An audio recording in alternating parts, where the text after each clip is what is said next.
Alright. Oh, geez. There we go. Okay. Okay, I need to work on the moonlight side some more. And I'm going to actually do a little bit of firelight reflecting off the ground and onto the cloak there, just to add a bit more colour. Where's my brush? I think I'm going to use my smaller brush this time.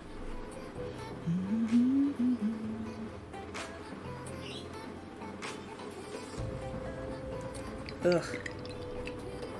The backlight from the window is not flattering, but oh well. Do I need to replace my paper towel? I think I need to replace my paper towel. Paper towel, paper towel. Do do do do do. Do do do do do do do. Gotta fold my paper towel precisely, because otherwise it annoys me.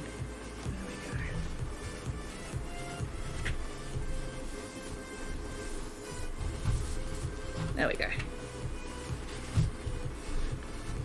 Alright. Okay.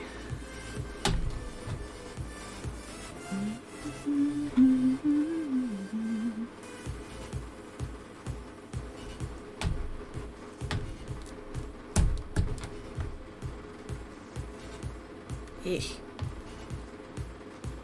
Gonna need to clean that up in a minute. Alright, so we'll get reflected firelight down here a bit.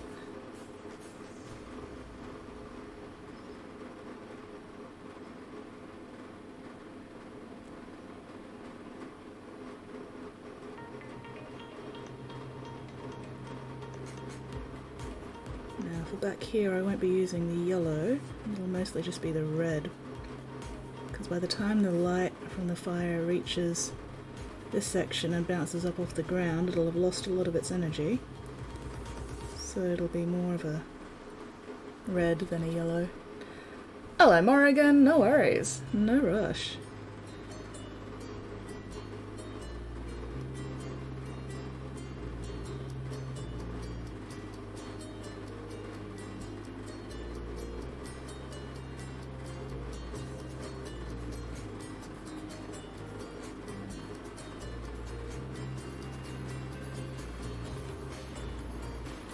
Hello, why? How are you going?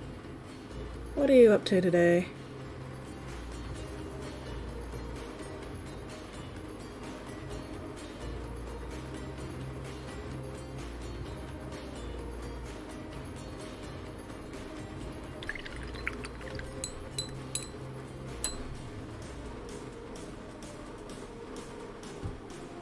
Oh, I need to stop standing on my own foot. Boy. Alright, let's see. Stream on Thursday? Yeah, I don't often stream on Thursdays, but I've got some time and I have things I want to finish. I need to get this I would like to get this Stormcast done by the end of October. Whether or not that actually happens, we shall see. Damn it. Oh, where'd it go? No. Oh well. There was a string of dried paint, but it's gone now. Oh well, let's get these dried paint chunks out while I'm here.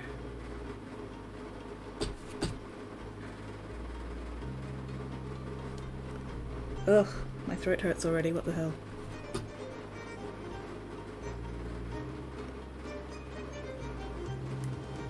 Are you getting any background noise from my fan, by the way? Hello, Mittens! Or is it all good? Because it's fucking hot, so I've got the fan on.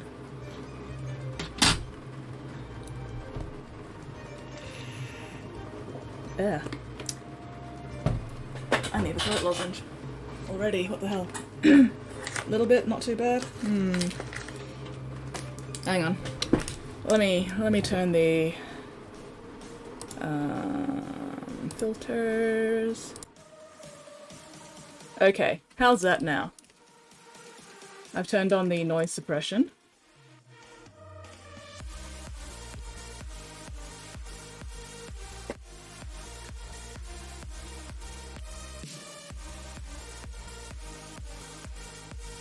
A bit quieter now? Excellent. Does the noise suppression being on make any difference to my actual, like, voice quality, by the way? Or is it all good? Oh, can you still hear the fan noises, though? That's annoying. Weird.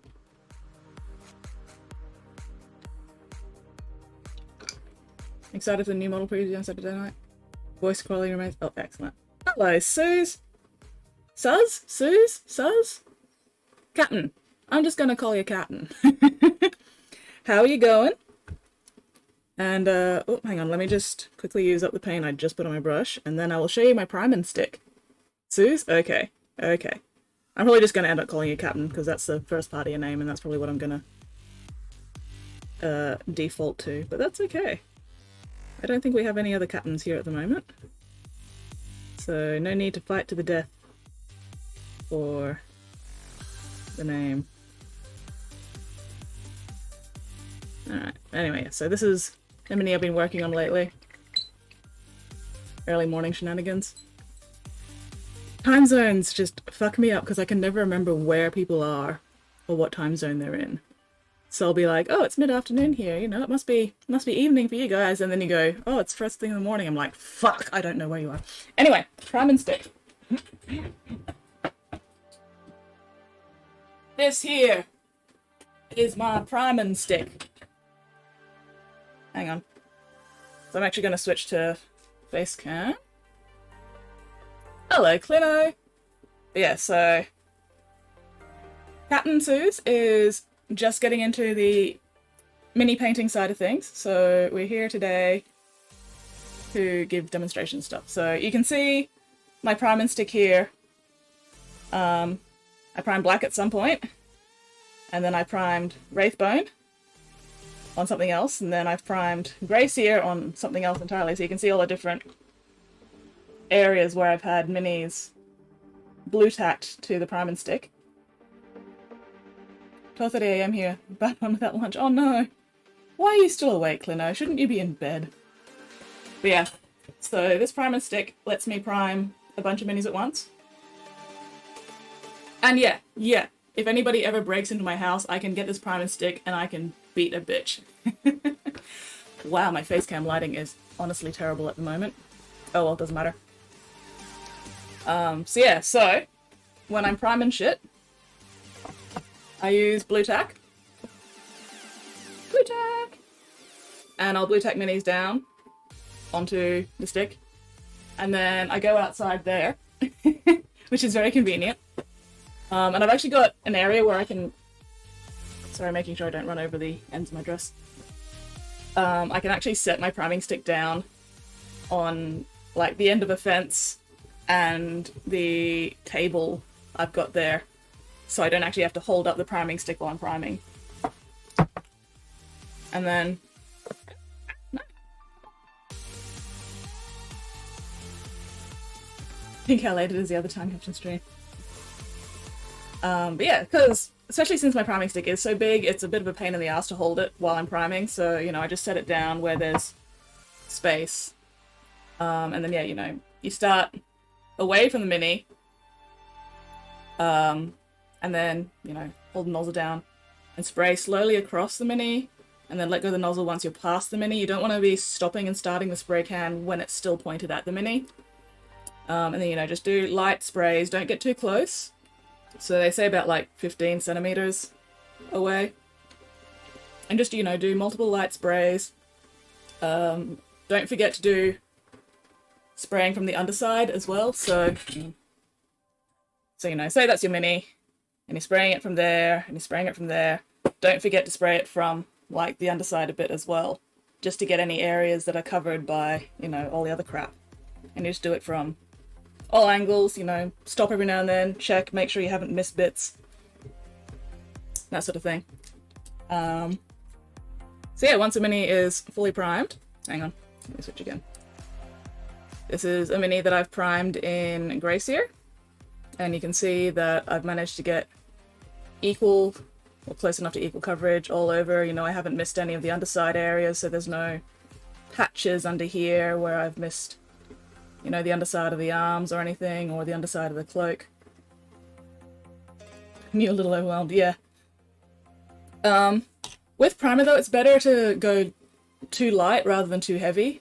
Although for the big boy, it shouldn't matter too much because there's not a lot of tiny detail to clog with that. But for minis like this, you know, if you go too heavy with a primer, you can actually end up clogging up, you know, like the finer details, say the detail on the haft there and stuff.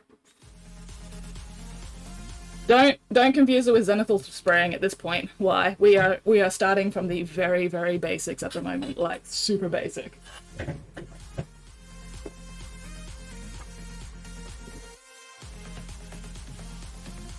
But anyway, the zenithal spraying is basically you spray with black first, and then you spray with white just from the direction you want your light source, but we're not going to worry about that at this point.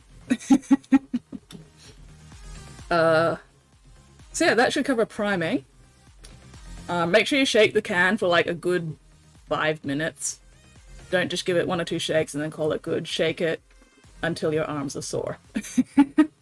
I usually start shaking it at the start of a song, and I'll shake it for the entire song and then maybe half of the next song. And then yeah, test spray. Test spray first. I often test spray on the end of my priming stick that doesn't have a mini on it, just to make sure that, you know, it's not going grainy. It's fully mixed, especially with the metallic sprays. But anyway, don't have to worry about metallic sprays right now.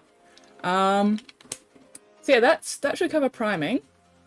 What else would you like me to cover at this point, Captain? It is really fucking hot. I am sweating just sitting here. Give me a sec. I need to open my door, I think. Ugh.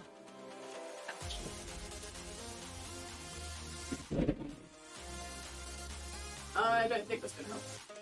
Oh well. I'm just gonna move my fan closer instead.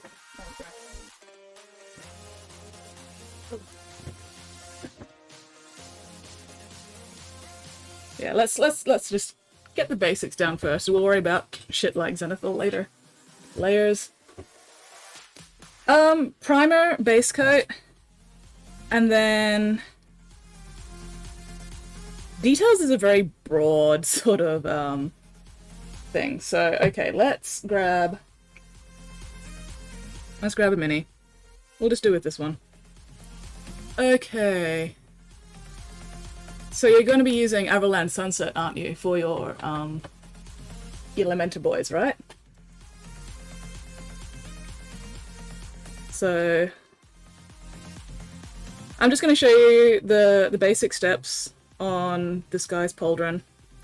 Ignore the fact that there's a great big fucking seam line there. I didn't actually assemble these minis. Okay, so we've got Avalanche Sunset. Again, make sure you shake the shit out of it.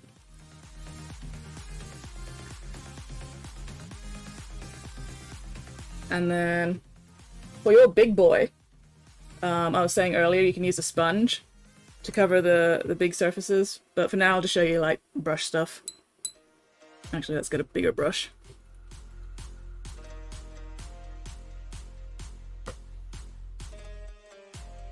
Okay, so the main thing with painting, you don't want too much paint in your brush. You don't want it too thick. Multiple thin coats is better than one thick coat because again, you don't want to clog up details. So, hang on. Let me see. Just checking if my paint's settled or not. No, that's not my mixing stick. Where is my mixing stick? Have I lost my mixing stick? I'm gonna be really annoyed if I've lost my mixing stick. Oh well, it'll do, even though it's got holes in it. Oof, yep, okay. Yeah, so this paint's been sitting here for a while, so all the pigment's settled at the bottom and gotten kind of gluggy. So it's always a good idea to get a long piece of sprue or whatever, give your paints a stir, make sure the pigment hasn't fully settled on the bottom, and if it has, you know, just stir it up. If it's gotten too thick, you might want to add some of the Lamium medium to it. I've actually added Lamium to this a couple of times already. But yeah, even if it's, you know, gone a bit lumpy like this, paint's still perfectly usable. So don't worry about it, just, you know, give it a good stirring, try and break up the lumps as much as possible. No point chucking out good paint when you can still use it.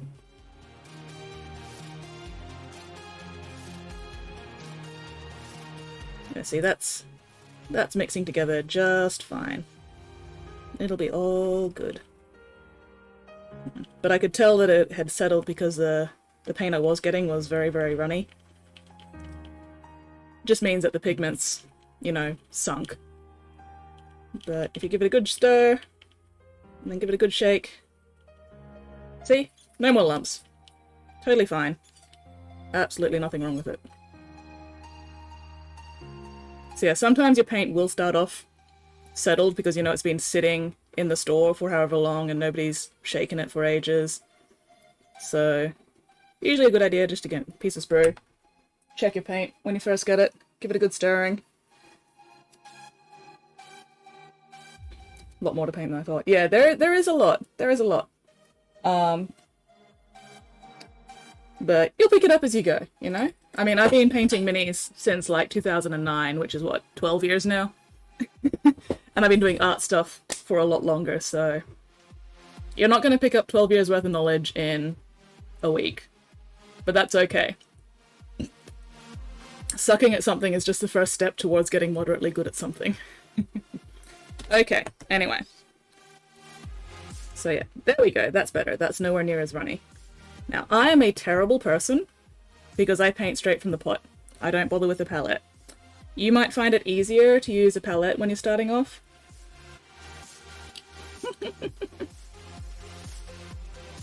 I mean, being decent at something is also the first step towards, you know, getting even better at something. But anyway, so yeah, you might want to use a palette just to get used to paint consistency and stuff. But the main thing is, don't put too much paint on your brush. You really, really don't want to get paint up into here, because once paint gets up into the ferrule here, that's what makes your brushes split. So try to keep your paint below the halfway mark. Like, this is actually more paint than I usually use. But it's going to make it easier to see. And like I said, multiple thin layers is better than one thick layer. You'll have more control over multiple thin layers. You can make sure there's no lumps or chunks or anything. And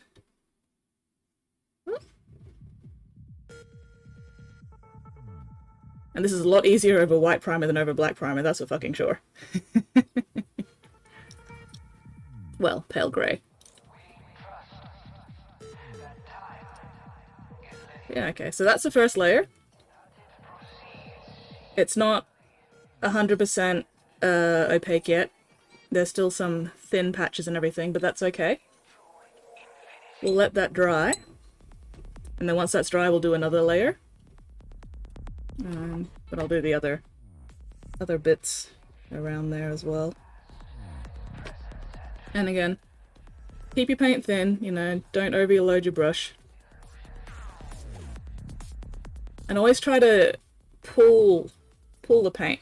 Don't push your brush, because that'll, you know, fuck up the bristles. So try and get a painting handle if you can, because your skin has oils in it, right? And when you grab the mini itself, you leave behind your skin oils, and the paint doesn't like that. So try and get yourself a painting handle. Even if it's just a cork or a spare paint bottle with some blue tack, it's better than, you know, touching the mini with your grubby, oily hands. Yeah, okay. So let's do that second layer over the main pauldron.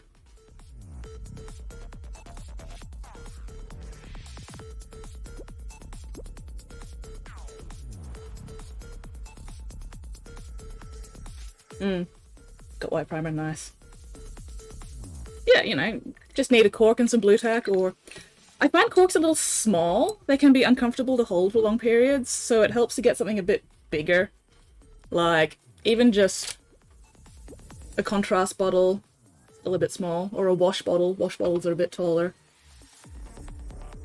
There we go. So yeah, wash bottle's probably a bit more comfortable. A little bit more to hold onto there.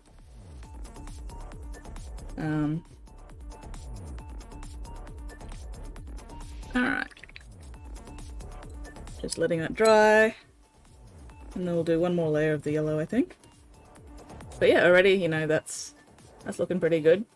I'm only going to be doing the pauldron at the moment. I don't want to, you know, spend hours doing an entire mini a single color.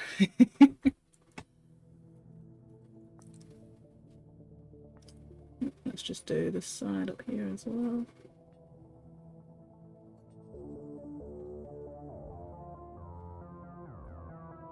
Okay. So, do you have... What washes, what shades do you have, if any? Or are you just, have you just got like basic acrylic paints and stuff?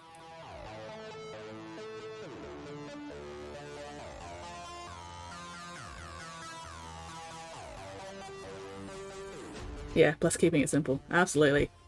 Follow the KISS methodology. Keep it simple, stupid. Basic acrylics and some metallics? Okay. Okay. Alright, so what colours do you have with the acrylics?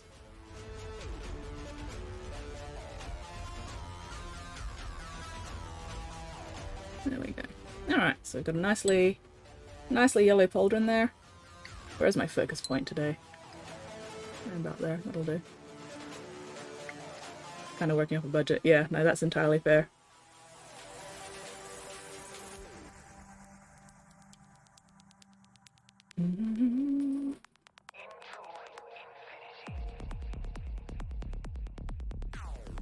The Monster Mash isn't Monster Mash, it's a song about the Monster Mash.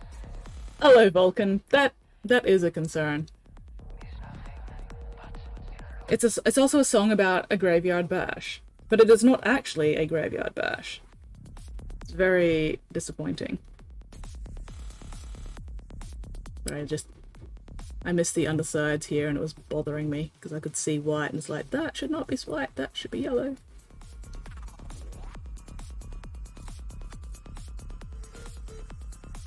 White, yellow, orange, red, a couple of light and dark shades of each. Oh, excellent, excellent. Okay. Ah.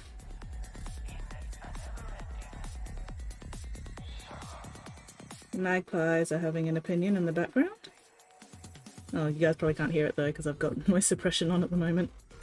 Oh well. Copper, metal, white. Okay, excellent. Alright.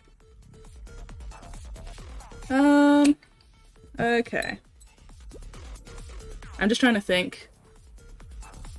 Because if you don't have any shades, like Drucci Violet or anything,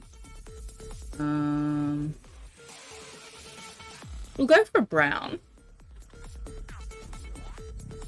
Hopefully you'll have a brown. Ooh. Okay, so did the paints you get, are they G-dub paints or are they just regular, you know, tube paints or something? Okay, so Captain Sue's here is brand new at mini painting. So I'm walking her through the basics and like very, very basics.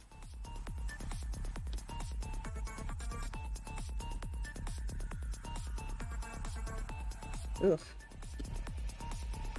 That definitely needs some more shaking and also some more love. But yes, one of us, one of us. It is really hot today. I am sweating like mad. Oh, tube paints. Yeah. Okay. Okay. All right. I haven't used tube paints for painting minis, so I'm trying to think of the best way to do stuff. But okay, so we'll probably skip the shade part then, because I don't know how well tube paints are gonna thin down into a wash. But once you've got your base coat of yellow here, if you've got like a creamy color, like, where has my Screaming Skull gone? There we go. Okay. So I'm using Screaming Skull, but you just need a sort of like pale creamy white for this point. And some cheap ass makeup brushes. I get a bunch of cheap ass makeup brushes in like, you know, a $2 set or whatever. So yeah, these, where's my other one? I think this is a 4-pack or something. I can't find the one I was being on the other side because it's hung up there. So I've got like a 4-pack of these for like $2. Makeup brushes are really good for dry brushing, which is what I'm going to show you now. So we'll get this one. Bajillion different brushes. Excellent, excellent. And for the big boy, when you're working on, you know, the big guy, bigger makeup brushes like this are going to come in really, really handy. Makeup brushes are great because they're nice and soft. But anyway, so dry brushing. Dry brushing is a technique where we get some paint, we sort of dry it out, and then we just brush it over the mini very lightly, and the paint will catch on raised edges and details. So we get just a little bit of paint, and then we use our paper towel to dry it out. And then we test on like whatever is handy. We're trying to make sure that we're not getting paint inside the wrinkles of the thumb here. So this is pretty good at the moment. Big boy! And then you just brush this on very lightly. And that'll help catch like the raised edges there. You know, that I did not dry this out as much as I probably should have, so it's gone on a bit heavy on the pauldron there, but that's okay. Worst comes to worst, if you do end up going too heavy with your dry brush, you can just paint over it again with the Avalanche Sunset. But yeah. And this just helps pick out all the little details very, very easily. You don't need, you know, super fine brush control, you don't need fancy bullshit techniques. You're letting the shape of the mini itself do all the work. Yeah, so this is dry brushing. You just brush, brush, brush, brush, brush, brush, brushy, brushy, brush. And because we're using this as highlighting, basically picking out where the light goes, we only dry brush in one direction. We're dry brushing downwards from the top, which is where our light source is coming from. And that way that simulates, you know, this is the areas where the light would be hitting and the light would be catching. We're not going to brush up from under here because that's not where the light would be hitting. Posted the brushes I have in Discord. Oh, excellent, excellent. Oh yeah, Cap, I also have my own Discord channel, if you feel like joining yet another Discord channel. It's linked underneath below. But I'll pull up Vulcan's picture. Oh, nice, we've got a couple of them here. Excellent, excellent. Oh, that was the wrong button. There we go, okay. So yeah, that's one part of Vulcan's brushes, including some sponge brushes, very handy. Although personally when I'm using a sponge I just use a piece of like packing foam, you know, the foam that you store minis in, and I'll just go, where'd I put them? Oh, there you go. I made my own sponge brushes out of, oh hang on, I don't have my brush. So yeah, that's one. And then here's the rest of Vulcan's brushes. Ooh, yes, Vulcan has my favorite glue. Excellent, I approve.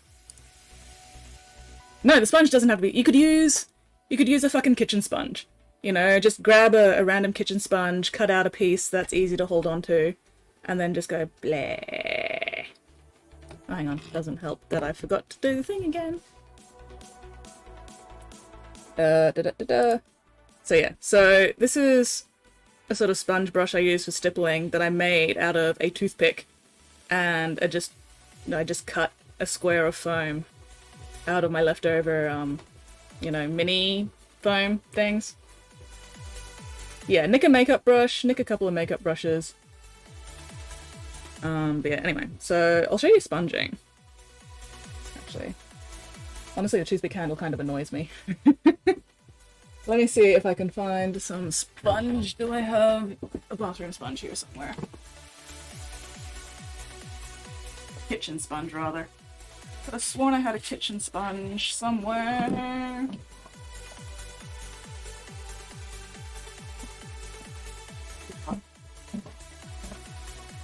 Oh, hang on, this will do.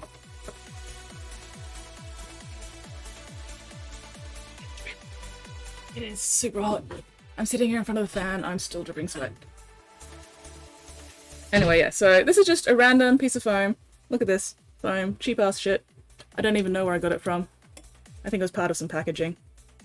But anyway, I'm just gonna cut out a piece. When you're doing the big boy, you'll probably want a bigger piece than this, but since I'm only doing it on a little mini at the moment, just a little piece. And it's kind of similar to the dry brushing. Hello, Morrigan! So yeah, for your big boy especially, you probably will want to use a palette, so you've got room to actually, like, get paint onto the sponge, but for this, hang on, let me just shake that again. Yeah, just go for the super ass cheap makeup brushes. You don't want to be using $30 a pop makeup brushes for your mini painting. But anyway, so we're just going to get some paint on the sponge. Make sure the paint's spread nice and evenly. And then just go play. Play. So, let's make sure there's no lumps. And again, you'll probably need to do a couple of coats to build it up nicely, especially if there's like a lot of crap areas. But for a large space marine, this is probably going to be the fastest way to get the paint on. And you won't leave behind, you know, super obvious brush strokes.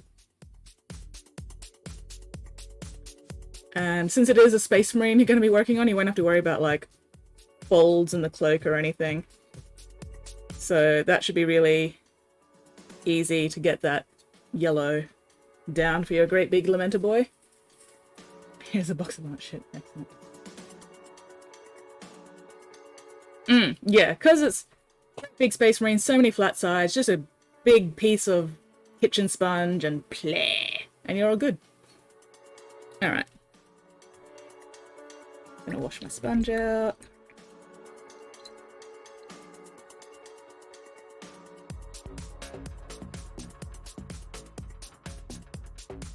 So anyway, so that's base layer, dry brushing, sponging.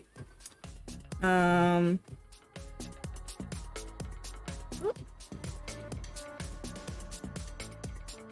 on, I'm just cleaning my dry brush out before it dries up too much. Just a yellow and dark steel quartered. Nothing about that good for striking reference. Well, honestly, if I was going to do yellow and dark steel quartered, I'd do the yellow first. And then I'd paint the dark steel over the yellow. Because the yellow is going to take a lot more effort than the dark steel. And the dark steel is going to cover the yellow a lot more easily than the yellow is going to cover the steel.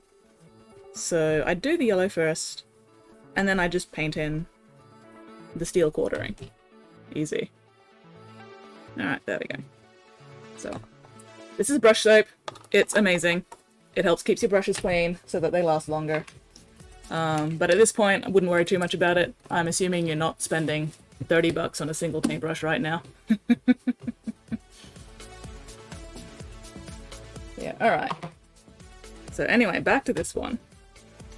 I did go a little heavy on the dry brushing. So I'm just gonna move that out a bit.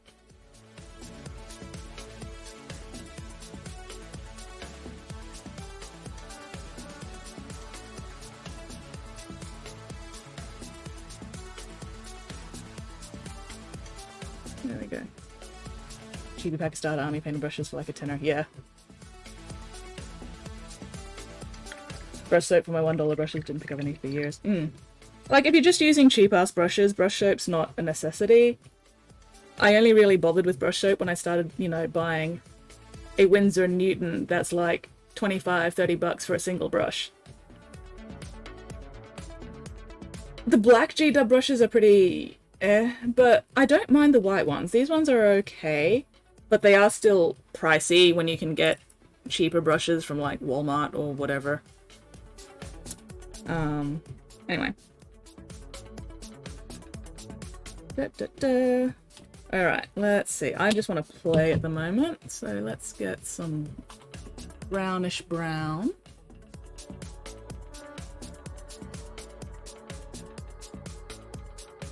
Okay.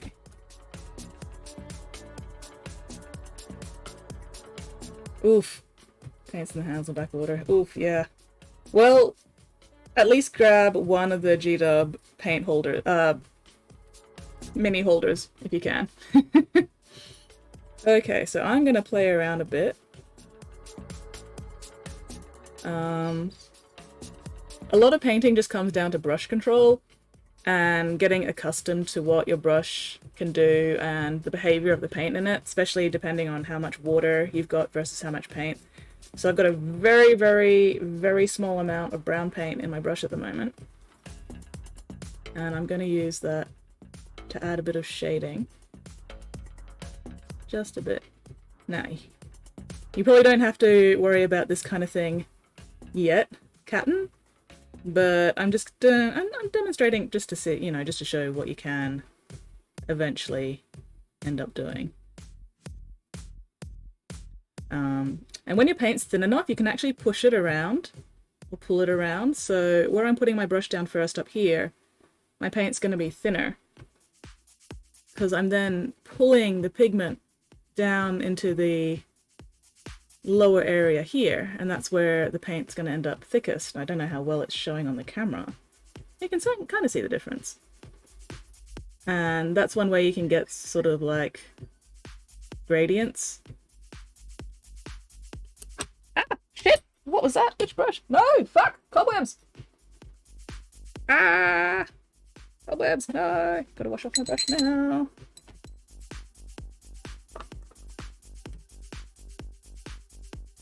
Yeah, I support the unions and workers to take your time.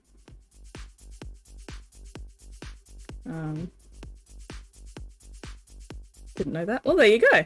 That's one of the reasons why I'm here, to share my knowledge. Knowledge is power. My inner Thousand Suns is showing a bit. So yeah, that's one way you could do like some shading with your regular acrylic paints. Let's try some purple. That brown's not quite as contrasty as I wanted. Let's go... Yeah, we'll go straight up Venetian, I think. Or do I want to go Nagara? I'll go Venetian at the moment. Spiders are fucking freeloaders. Alright.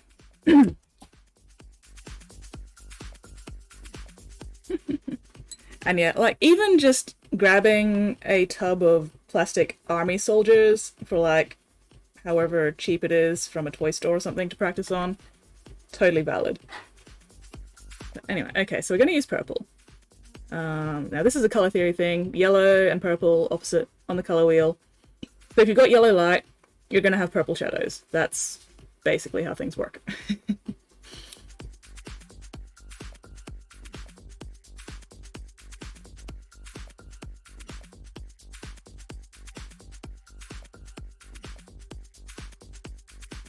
So again, I'm just playing around at the moment. But yeah, you can see that, you know, I've got a bit of a gradient going. A little messy at this point, but that's okay. Good reason to buy a bunch of toy soldiers for art reasons. Absolutely, absolutely.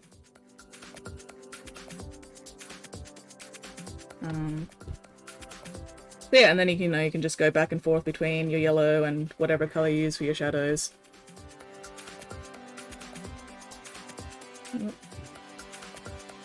A lot of painting is just going back and forth over the same area until you're happy with how it looks.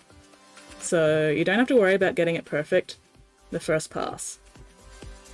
A lot of minis have what I like to call the ugly teenage phase, which for me is about 95% of the painting process. Ugly teenage phase is going to be ugly. It's gonna look crap. But you just got to keep going. And eventually you'll hit a stage in the mini where it all starts coming together and stops looking like shit. And that's when you know that your mini has finally grown out of the ugly teenage phase and into the potentially competent, somewhat competent adult phase.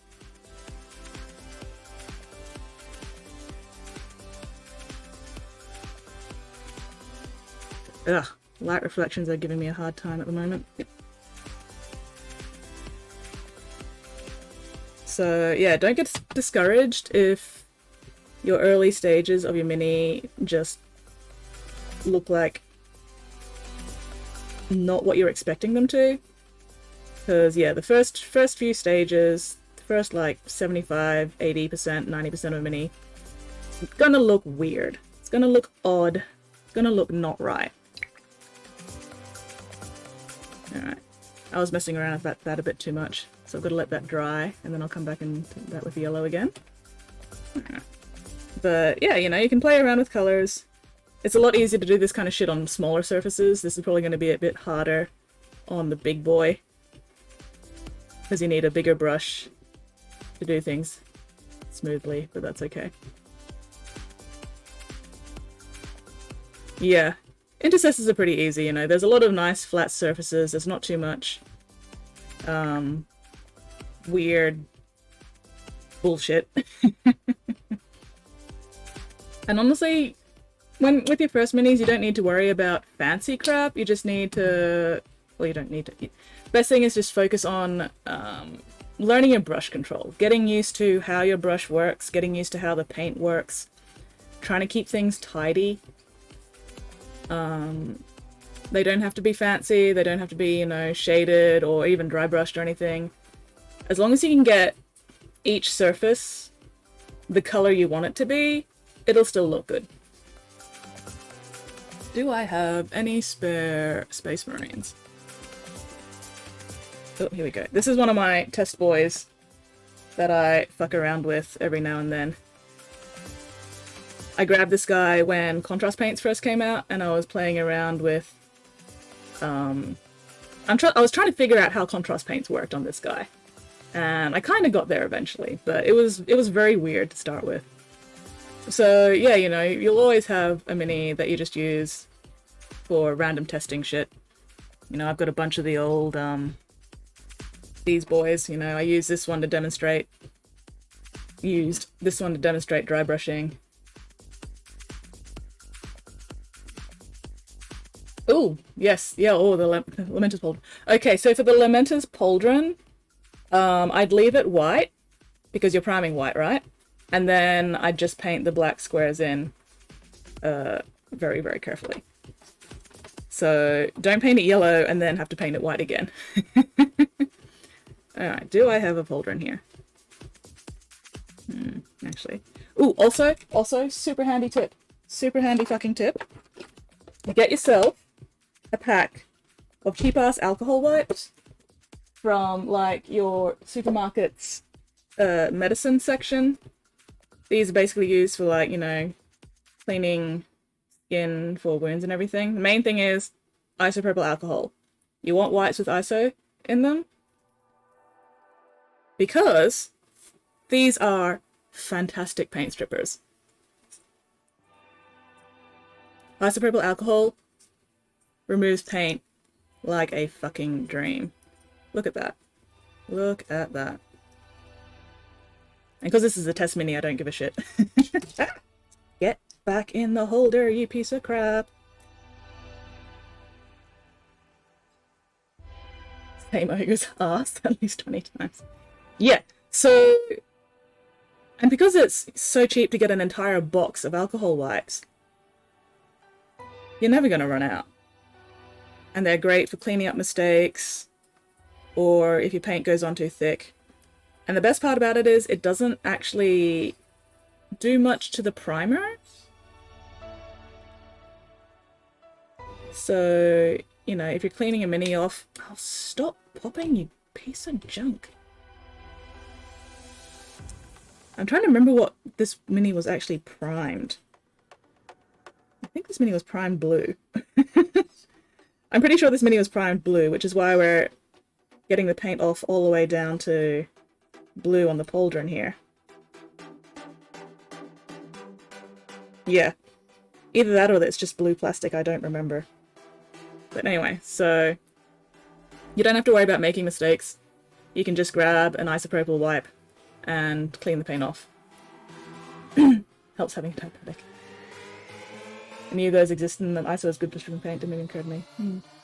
Huge pile of ISO alcohol wipe. There you go! You don't even have to go and buy your own, you can just steal some of your partner's ISO wipes. It'll be a little harder to get into the crevices with it, but that's okay. Like, most of the time when you're cleaning off a mini, you know, you just need to get rid of the majority of stuff. You don't have to worry too much about the, oh hey, that snapped. Okay. For a moment I thought that had just come off, but nope, the peg's just snapped. Alright. Oh well, I'll glue that back on later. Yeah. Yeah, I'm pretty sure this is just straight up blue plastic. Oh no, wait. Ha! I should have checked underside. No, it's grey. It was primed blue. Okay, so yeah. It's not doing anything to the primer. We're just going straight down to the primer, and then the primer is not budging. If I was using 100% ISO, I might start making a dent in the primer. But since the wipes are only like 70% ISO, I'm not going to touch the primer. Which is good, because it means you don't have to reprime the mini. Anyway, I've forgotten why I was doing this. Yeah, it's really easy to fix mistakes with acrylic paints. Super easy. Like, you can either just paint straight over it as long as your paint's not too thick, or you just, yeah, grab an ISO wipe it off. The main problem is the ISO wipe drying out before you're actually finished with it, and then you just have to grab another ISO wipe, but that's fine. Strip one of those magazine freebie blue plastic ones. This paint is an ultramarine, I was so confused. I didn't want to patch. Weird.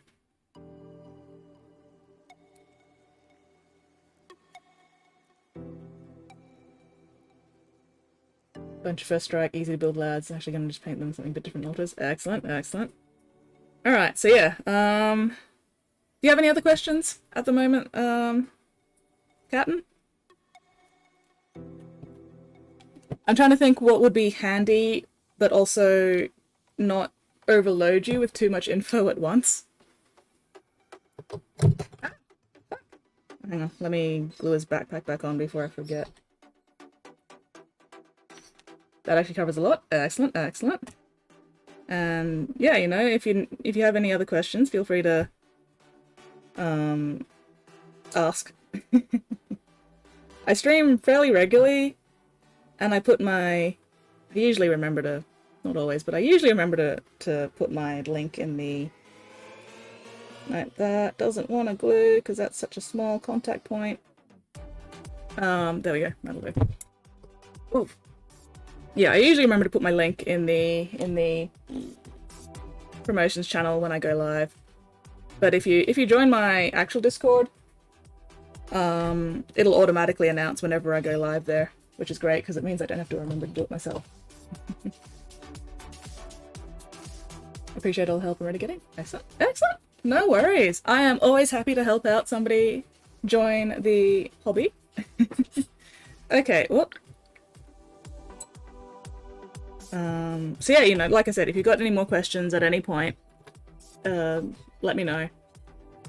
I will happily demonstrate stuff when I can. Pep talk opt in. Excellent, excellent. And yeah, feel free to post work in progress pictures in the whip box there, so we can go, you know, we can give you encouragement and everything.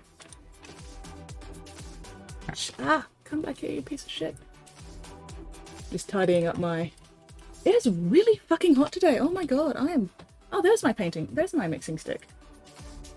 Fucking thing just fell down the cracks and disappeared forever. Alright. Just tidying up my area a little bit so I can work. Sweating like a bastard. I even have my fan on and I'm still sweating like a... What is the fucking temperature? I need to check the fucking temperature. It is gross.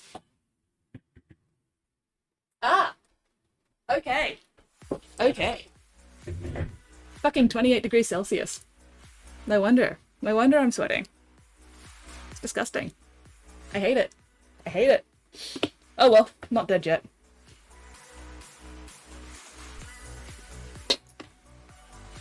Oh, we're getting rain as well. It's fucking 28 degrees here with my fan on. And then humidity is probably around 65-70% at the moment.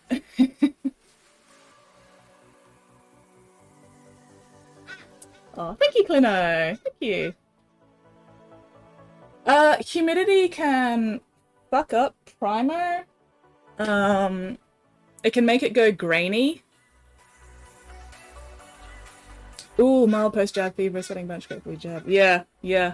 I mean, I'm definitely gratefully jabbed, but I had absolutely, basically, no side effects from my first COVID jab.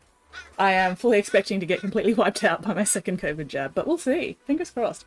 Anyway, what was I saying? What was I saying? Oh, you guys are being so kind to me. You're gonna make me blush.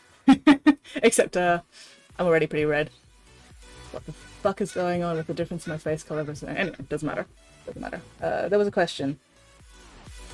Okay, so yeah, humidity can make your primer go grainy, which fucking sucks. I actually ruined, or basically ruined, a couple of Forge World resin JMOS Predator tanks that I got from Forge World back in like 2012. And I probably could strip the primer off them, but I just never got around to it because it's like, oh. And trying to paint them with grainy primer is basically like trying to paint a mini that's covered in sandpaper. It's bleh.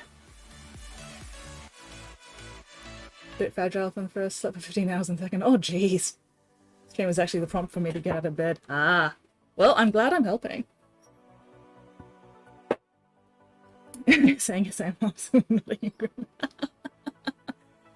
I mean, seems fake, but okay. So yeah, like, one thing I've done when I had to prime when the weather was not great for it was I've got a cupboard, and I lined the cupboard with newspaper, and then I put like, or I used a hairdryer basically to sort of like dry out the interior of the cupboard, and then I put my minis in there and I quickly sprayed them in the cupboard. But it's not ideal. It's probably not a good idea. So yeah, again, basically all you really need to do is just do a test spray, even just on your priming stick, before you actually start spraying your minis. You know, spray, wait a minute to let it dry a bit and see if it is going grainy or if it's still staying smooth. And if it's smooth, fine. But if it's grainy, you'll know, ah shit, probably shouldn't prime right now, let's put it off. If you've got a garage or some other area like a garage, you could try priming in there. It might be a little bit less humid than outside. I've done that as well. Always make sure you shake the absolute fucking shit out of your primer. If you're in a colder climate, which I'm guessing you are, you can put your primer can in a tub of hot water to get the paint up to a decent temperature. Shake the shit out of it. Test spray. Ooh, wardrobe dehumidifiers. Okay, Finland, freezing. Yeah, okay, so you will definitely need to put your primer into a tub of not boiling, just warm to hot water, just to help warm the paint up enough so it's not cold, and that'll make it shake more easily. That was probably not the best hand motion. Anyway. This is why I'm not allowed nice places. But yeah, you know, if you've got a garage or somewhere where you can like try and dehumidify it a little bit, try that. Otherwise, yeah. You can use an airbrush for priming, but that's probably more of an investment than you can afford at this point. Airbrushes also have a hell of a learning curve. Pain in the ass. I am a filthy, filthy bastard. But anyway. So yeah, basically, keep your priming can warm, shake the shit out of it, test spray. And then cross your fingers and hope for the best. And try not to spray while it is actually raining. What was I doing? That's right, I was trying to get in some highlights on this. Okay, so yeah, this is the mini I've been working on, just playing around, practicing my lighting effects. So we've got a campfire down here, so we've got campfire light, and then we've got moonlight up here. So on this side it's all moonlight, but I'm still very much working on this side. I definitely need to darken down a lot of this still, but we're getting there. I just have my spray in my bedroom, it's room temp at all times. But yeah, I mean, it never hurts to, you know, make sure your spray can's warmed up properly. Because I've also noticed when I'm priming, I can actually feel my spray can getting colder. I think it's the reaction of, you know, the aerosol or whatever in it. Just using your spray primer can make it colder, so making sure that it's warm to start with gives you a bit more room for error. Whereas if it's cold and then it gets even colder while you're using it, that could potentially not end well.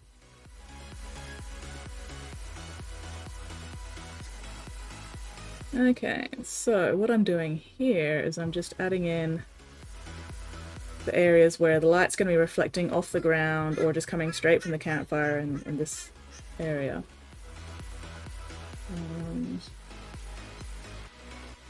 And then I'll be coming in and glazing over it with my actual colors.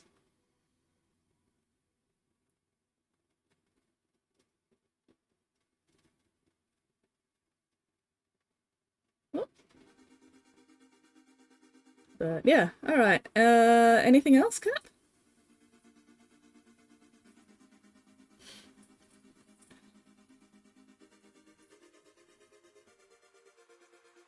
Okay. That'll probably do for now. Don't have to worry too much about areas that aren't actually visible.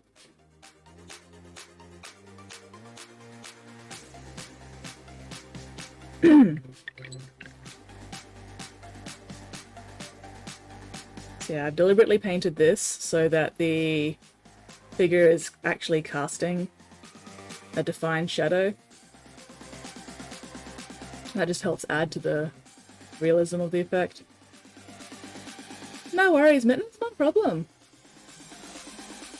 Superglue's, honestly, superglue's fine to use. It's just, the difference between plastic glue and superglue is that plastic glue actively melts the plastic, and that's what forms the bond, because the two parts, you know, get melted together and they're basically fused together, which makes plastic glue give a much stronger join. Superglue, it'll work, but depending on the kind of superglue, yes, Mittens, go feed. If you're dizzy, you definitely need to fucking eat. Jeez, look after yourself. So yeah, superglue is good, especially if you've got a mini where you're not sure if you want it to stay in one piece or not. Because superglue, you can chuck a mini in the freezer, and that'll make the superglue brittle, and then you can just break it apart again. So some people use that for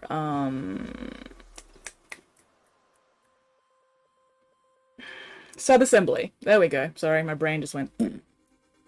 You know, so they'll superglue a mini together for the priming, so no primer gets on the areas, you know, where the glue will go, because if paint's on an area that you're trying to glue together, it's going to fuck it up.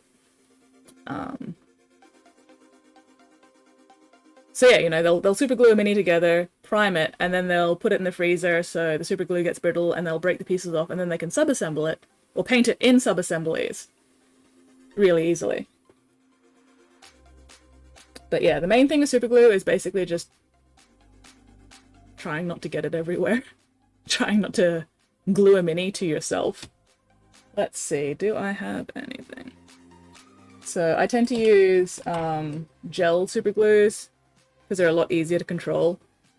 I've got this one, or this kind of applicator. Either one works. But yeah, just make sure you get a super glue that's rated for plastics, whatever. Get back in there. And yeah, so gel super glue is a lot easier to control. I use a toothpick to make it even more precise. You know, I'll squeeze a bit out. And then, I'm not actually going to do it now because I have nothing to glue, but you know, I'll squeeze a bit of the super glue out, and then I'll use a toothpick to get a little bit of it, and then I'll put the glue where I need it. And that way I'm not like risking going blurk with too much glue onto the mini itself. One thing you need to be careful about with super glue, you really don't want to use too much, because if you use too much, it can give you this frosting effect around the area that's been glued.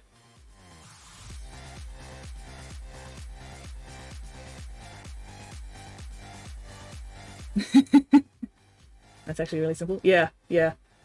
I'm very much a let's keep it simple because I'm too lazy to do anything complicated.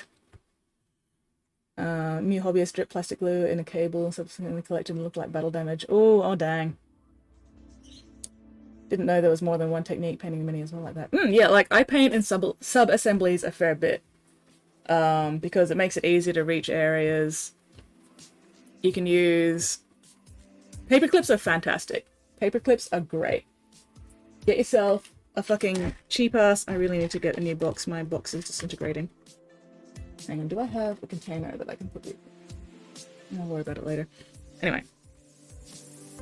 I use paper clips for pinning minis, whether that be for sub-assembly or pinning a mini to the base or whatever. Paper clips are great. Let's see. Do I have anything that needs pinning at the moment? Did I pin this one? Aha. Okay, so this mini's done already. But I actually pinned this guy to the base. So you can see the paper clips where I've bent them over to help hold the mini onto the base. Because since I made the base using Milliput, super glue's okay, but sometimes you just really want that extra sort of security. About to pin something? Give me a sec, press photos of it. Excellent, excellent. So yeah, you can use pinning to attach minis to bases. Other people use pins for their sub-assemblies, you know, if they've got a head or an arm or something that they want to paint separately from the rest, they'll drill a little hole into the, you know, the base of the arm or whatever, chuck a pin in it, and then stick the other end of pin into a piece of cork or something. Let me find my cork. Where have I put it?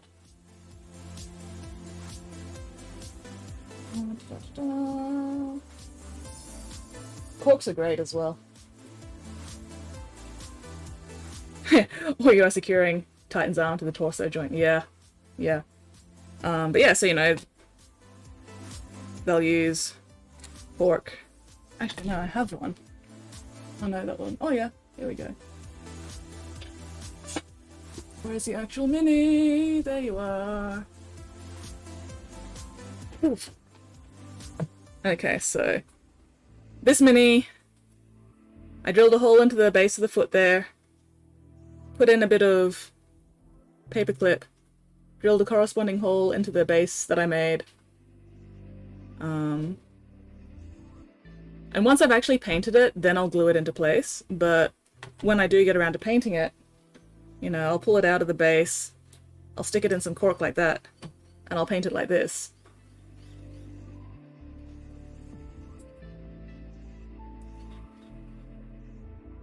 Bowl smaller, whole plastic glue doesn't do anything. Yeah, no. Plastic glue is fucking useless with resin because it can't melt the resin. So yeah, you know, if somebody wants to paint something in sub-assemblies, pin, arm, or piece or whatever, cork, whack it in, all good. Where was I? It's not a necessary thing. It is not at all a necessary thing, but it can help in certain situations.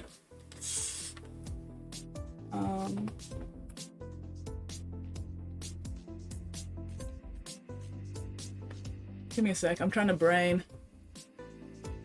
I'm trying to think if I've got anything actually ready for sub-assembly.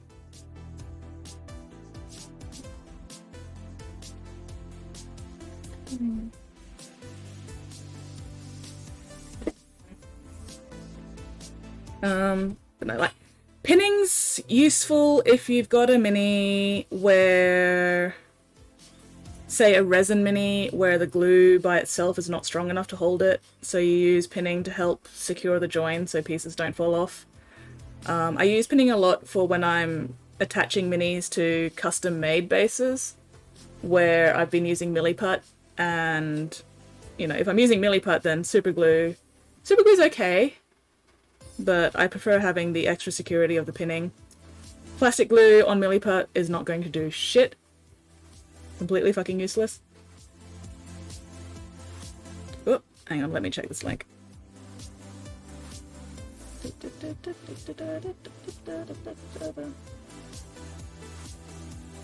Ooh, nice.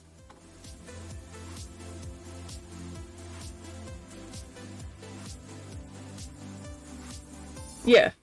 Nice. Nice. Okay. And yeah, plastic glue depends on the plastic. Alright, so pinning of the right arm, let's have a look. Okay, let's check that up. Ooh, excuse me. Woo! Come on. Why is my browser not showing? What the fuck? Oh, there we go. I had it minimized. So yeah, you can just see on the right wrist there the hole that he's drilled for sticking the pin into. And also drill bit. Alright, what else is there? Paint job, paint job. There we go. So yeah, now that's been pinned into place, and that's less likely to fall off later. Yeah, that model's arm and weapon don't sit flush. That's another good use of pinning when the parts don't line up completely. So you just need that little bit of extra attachment. Oh, give me a sec. This is driving me insane. Get rid of this. Ugh. Be gone! There we go. Whew. There we go. But yeah, like for your intercessors and for your big boy, you probably won't need to worry about pinning, so wouldn't worry too much about it at this point. Sorry, got an itchy back. Fucking sweat rash. Alright, there we go. Anyway, where was I? Alright. Let's get a bit of darker red for this part, I think.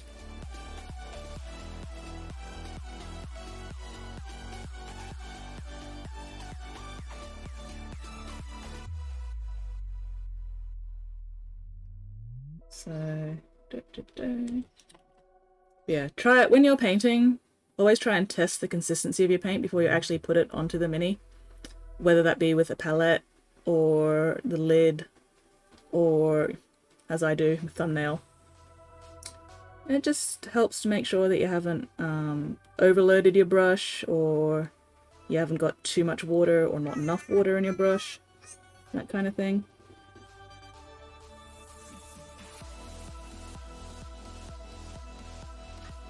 It's just going to end up looking like blood instead of like light. Oh no, that's alright, that's fine. We are going to need the orange there though. So we'll just keep the red back here. So what I'm doing here is the firelight's going to be reflecting off the ground a little bit and catching just slightly on the bottom sections of the robe.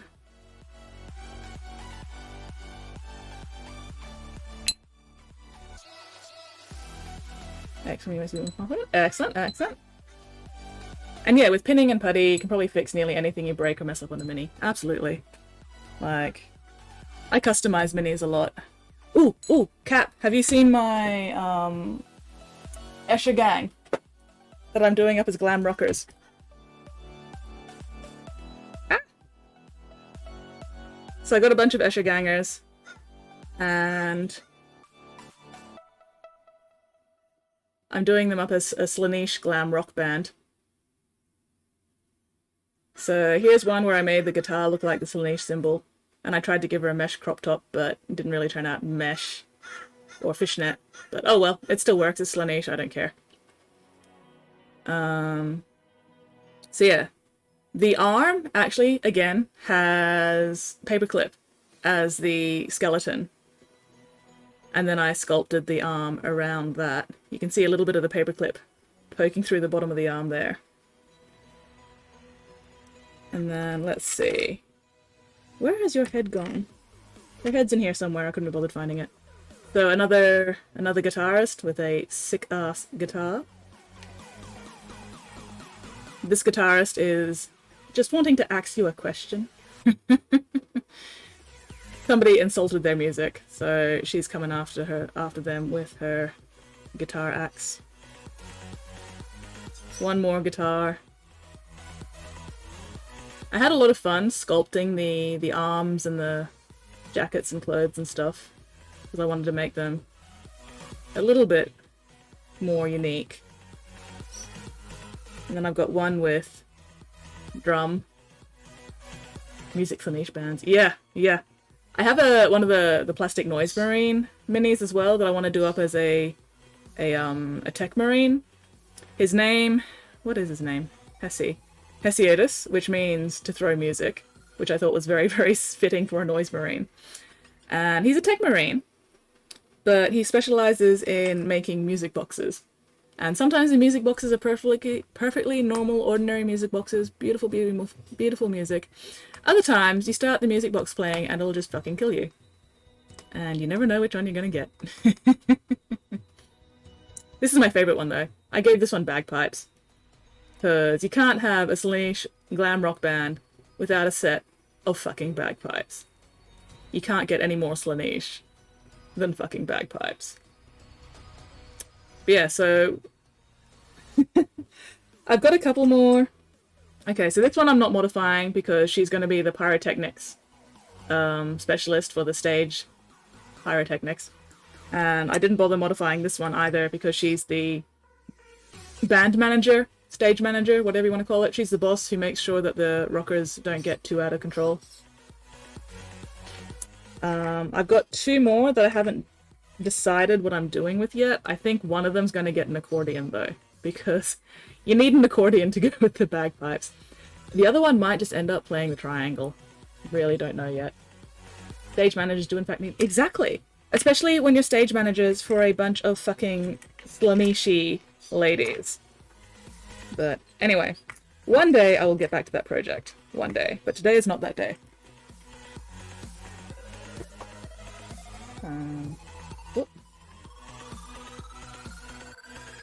And again, another use for paperclip. When I made the scroll for this guy, I used paperclip as the foundation for the scroll to make sure it held its shape. That was a fucking pain in the ass. Took like 4 iterations of the milliput to get it all done, but that's okay. We got there eventually. So yeah, he is yelling at you about overdue fees for your library loan. Again, one day I'll get back to that project, but today is not that day. Oh, thank you. Oh, fucking itch. It is so gross. So gross and sweaty. Anyway. Ugh. Alright. How's this coming along? That's fantastic. Oh, thank you. I'm really looking forward to painting that Lord of Change, because I have plans for it. I actually want to paint it mostly black and white. And then just have hints of colour here and there, but we'll see how that turns out if and when I actually get around to painting it. I still want to make the base for it first though, which is why I haven't started on it yet. Okay. Actually, let's work that red up a little higher. So again, very, very tiny amount of paint. Make sure it's not too thick. And again, just dragging it down. Mostly just tinting areas at the moment. I'm just trying to get a smooth transition between the blues and the reds. Make it look a bit more. That's a bit better. Aha, here's the issue. That right there. There's the problem.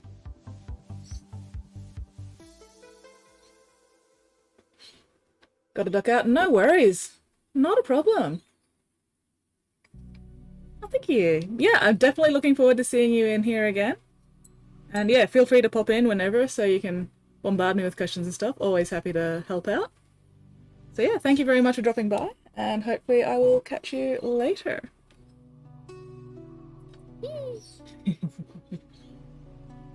Alright, where was I? 4-part guide is in Discord. Oh, excellent, excellent. Thank you very much, Suze. You have a most excellent day. Time zone, whatever, and I'll see you later. Overachiever? Ooh, excellent. Let's have a look.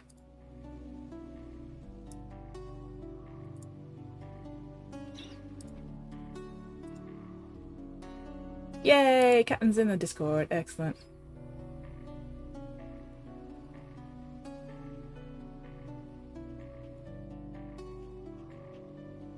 You have bent matter to your will. The gods shall know your name. Very nice. Very awesome. Oh, hang on. Let me...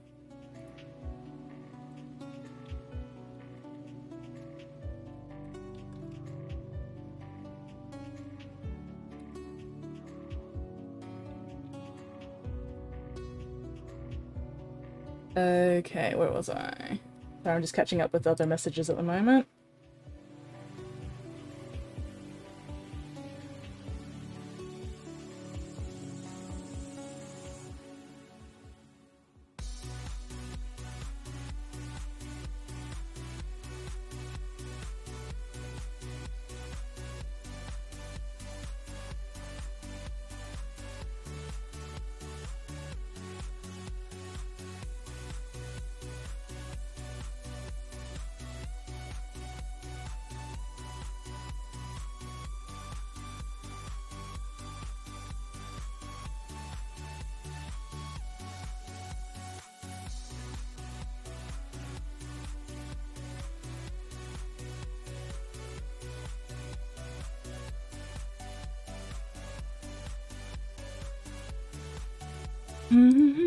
Okay.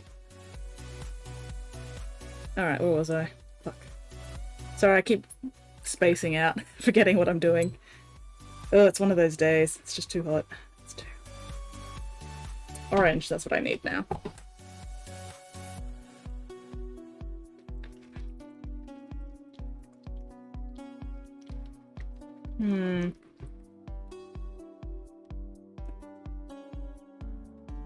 I need to do more with this moonlight side, but I'm not really sure what at this point.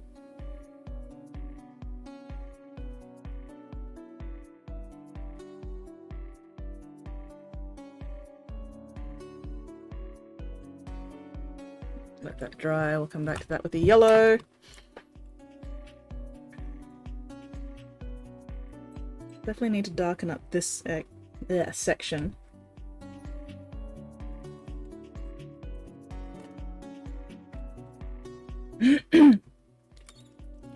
Sleeping late didn't take my ADHD. Amazing attack. Well, take your meds. I don't have an excuse. I'm just like this. I'm very proud of myself though. I managed to play all 5 rounds of netball last night, despite the fact that it was muggy as fuck. And I'm not dead yet. So I'm calling that a win. Binge eat and ignore your issues. That sounds like not a good plan.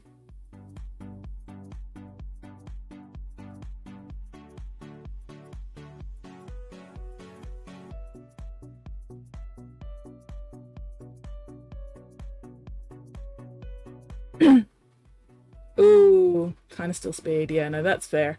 That's fair. Vulcan, you're a worry. You're doing me a concern.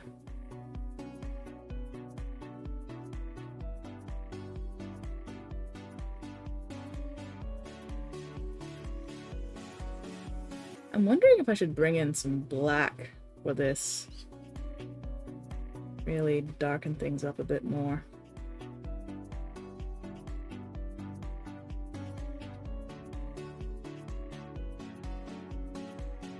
I'm just, at the moment, glazing over my highlights a bit so they're not so bright, but I'm trying to also not completely ruin them with varying amounts of success.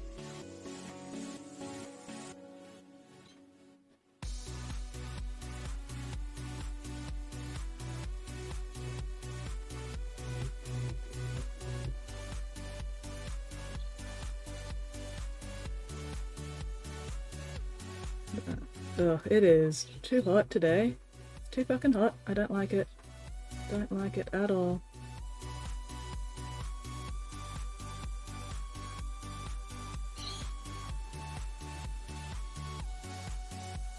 Oh well. Not dead yet, at least.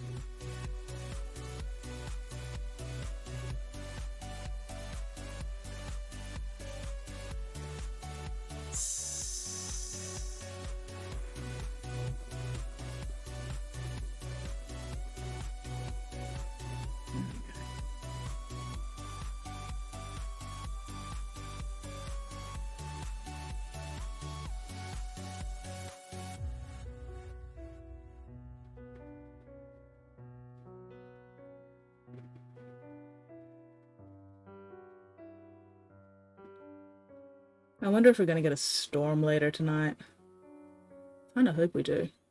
Or at least some rain. Could do with some good rain at the moment.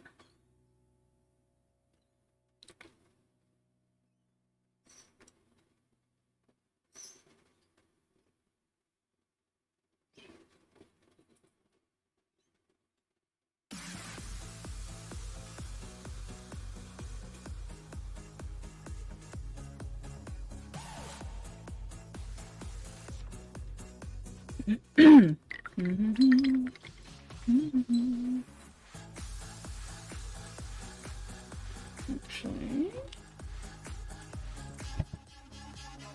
let's try some Drakenhof. It's going to be thinner, which means it's going to be a little bit more forgiving with not fucking up my highlights while still glazing over them. There we go, that's a bit better.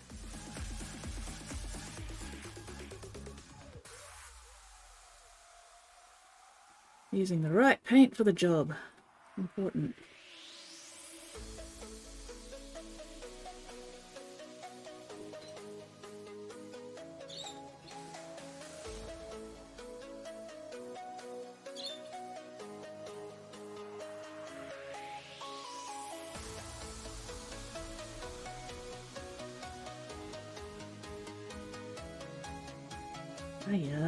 How did I get more fucking skin juices on your ass? Piece of shit. There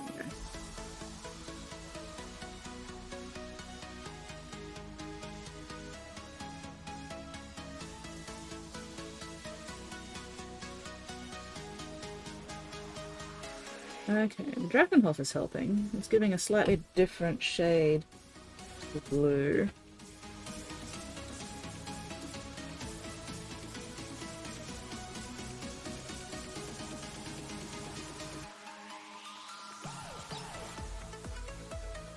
Has anybody seen the trailer for the live-action Cowboy Bebop? series, mini-series, whatever. It looks pretty fucking cool.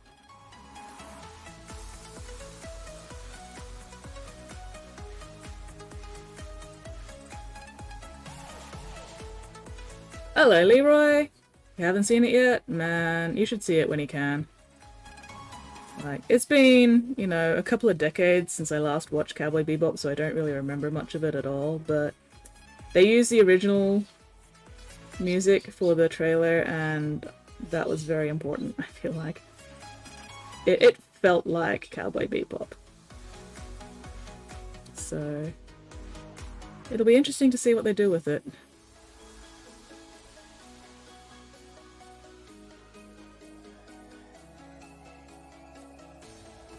Yeah, I'm hoping it's good. I'm really hoping it's good. I'm not attached enough to the Cowboy Bebop franchise to want it to be, you know, a completely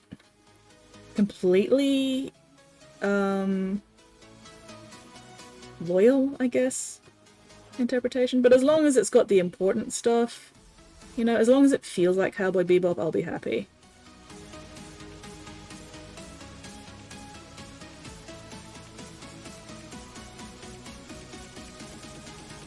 Some of the promo shots looked off to me like the angles didn't display scale as well.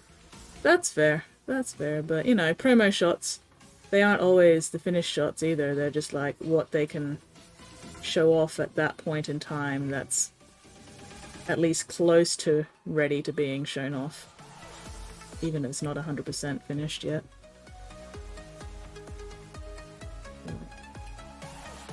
Unfortunately, I don't have Netflix, and I never will have Netflix, so I'm going to have to find some alternate way to acquire it at some point, but I'll worry about that once I've heard what people think about it.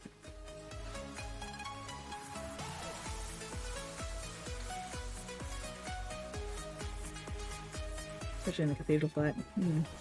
Don't know if I don't remember specific bits. I've only watched the promo once so far, but if I get around to watching it again, I'll keep an eye out on that. An eye out for that next time.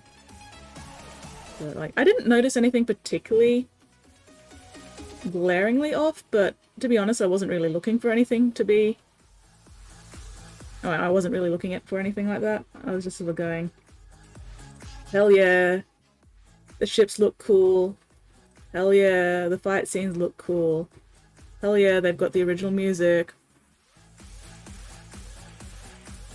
What will absolutely make my entire the day, though, is if they somehow reference or include Fridge Lobster in the Netflix TV series. If they manage to include fucking Fridge Lobster, I will be ecstatic. If they don't include Fridge Lobster somehow, I'm going to fucking riot.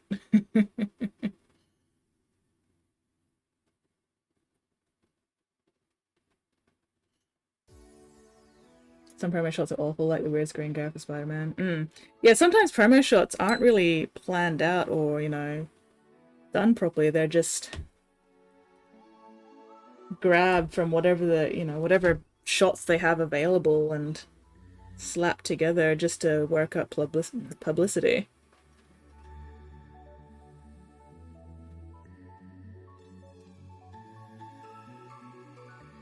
Ooh, looking out for the weapons abduction brought off the place I work at. Oh, nice! Yeah, that'll be cool. That'll be very cool. You'll be able to go, hell yeah, my workplace made those weapons. Fuck yeah, sick.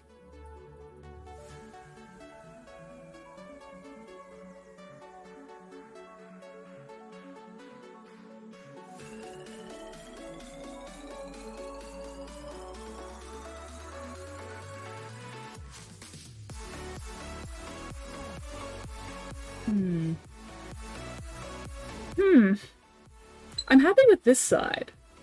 This side's come out pretty good. Maybe needs a little bit of orange. A little bit more orange in places. This side, however, I'm not sure about. Oh well, just keep poking at it. Let's do that orange while I think about it.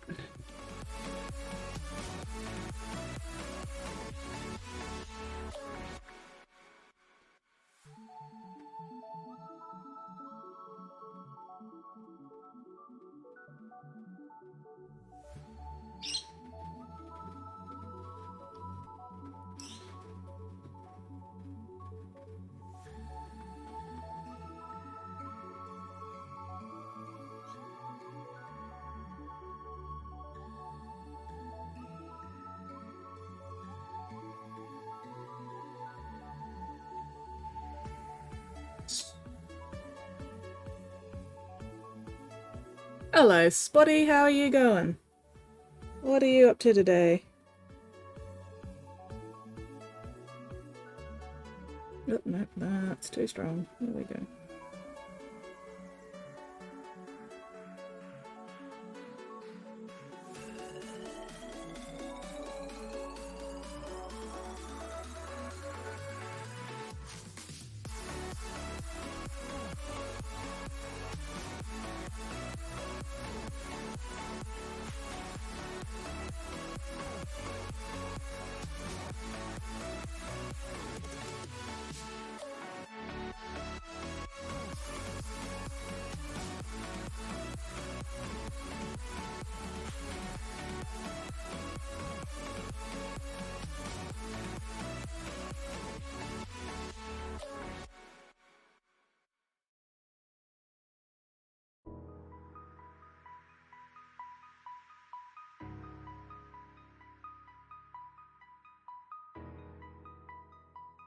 Body shark is a shark.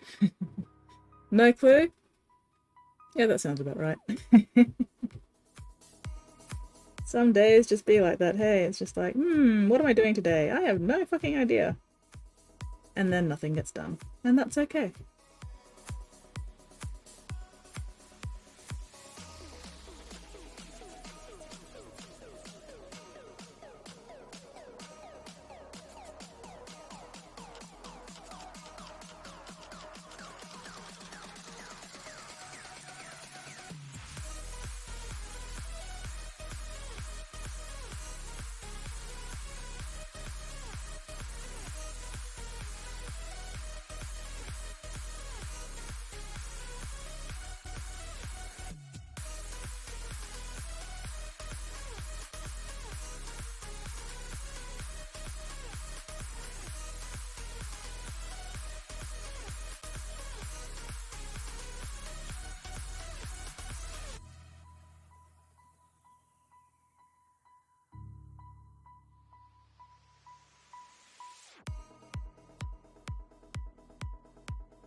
Fucking light glare. There we go.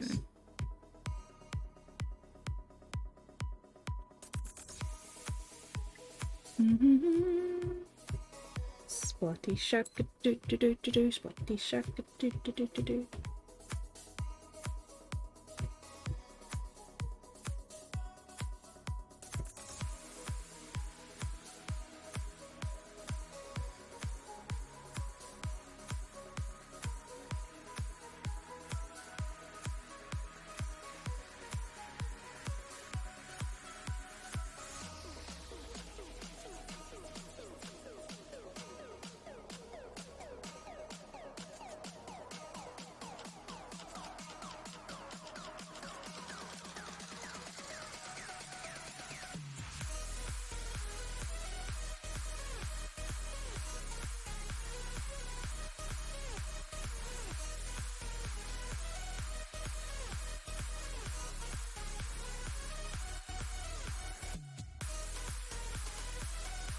Focusing.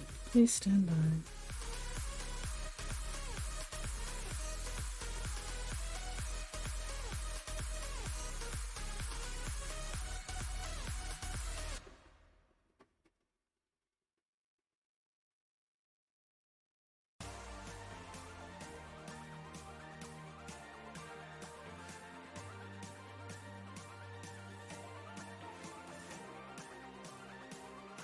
There we go. Why do you hate me this time? What have I done this time?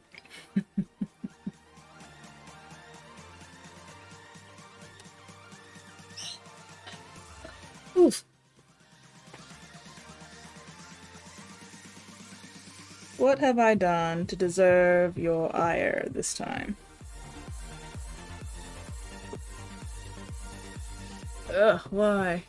Why am I all tangled up? Oh, there we go. There we go. Alright. Gotta stop standing on my own foot again. Okay. Need a bit more orange on this side as well.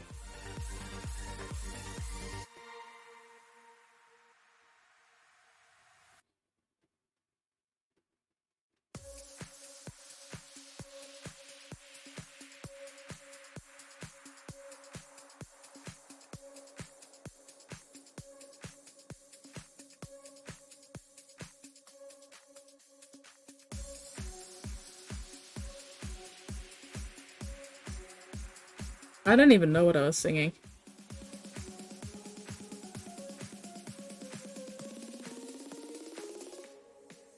I never know what I'm singing. It's just random noise comes out of my noise hole.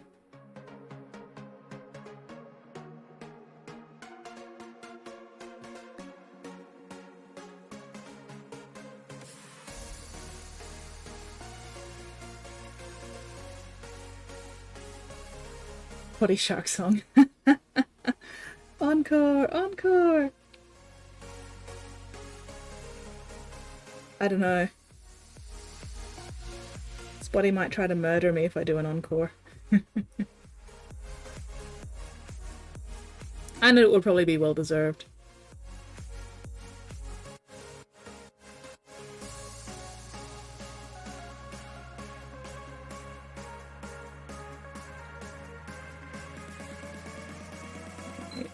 Let's close all these. Don't need those open at the moment. Do need the yellow.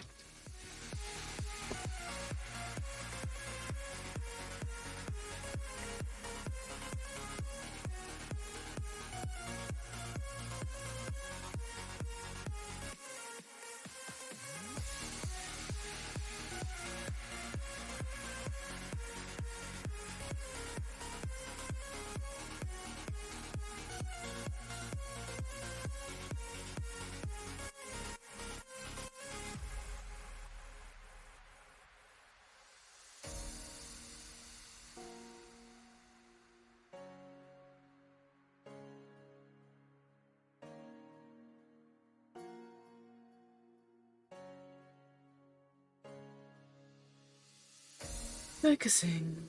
Please stand by.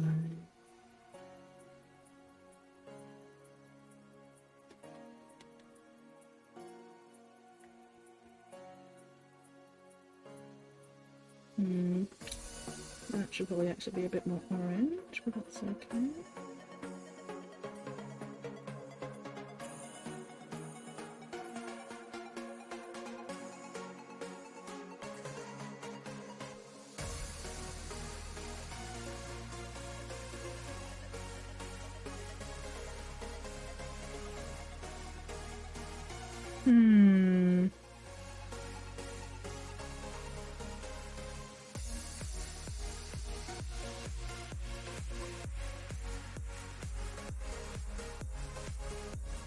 Alright.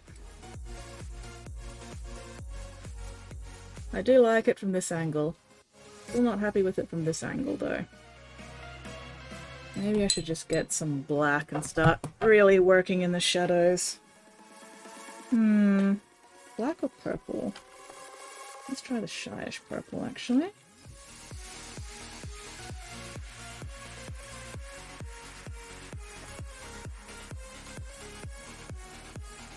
Let's see how this goes. We'll try it on the base first, or it won't matter too much.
The purple works in the shadows near the porch light or the firelight stuff. I just don't know if the purple's going to work on the moonlight side when we're not getting the firelight there.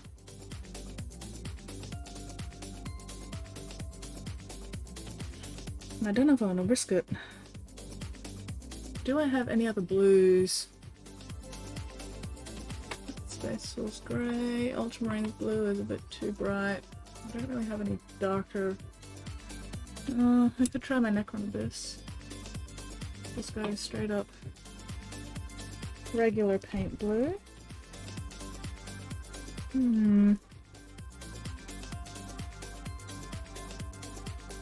Let's see how this goes.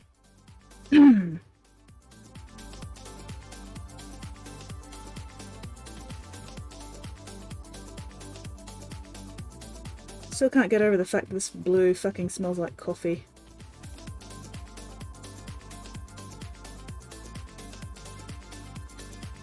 It's not even good coffee.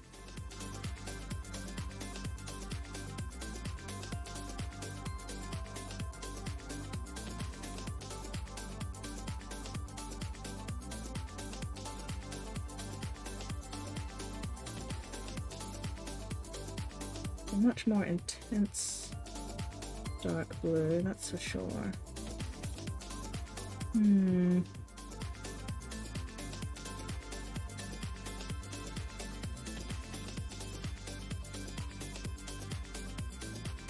Might be a bit too saturated.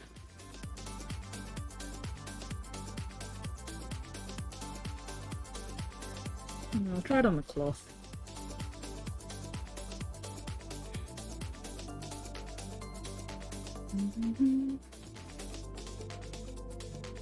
Okay, so we have this specific fast shadow from the shield.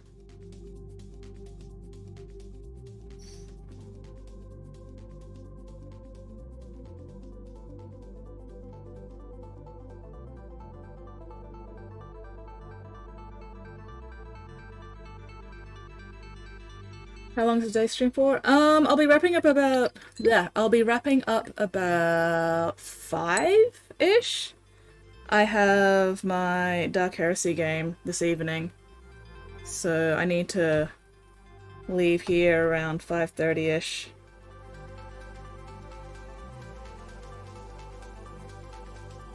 So not too much longer.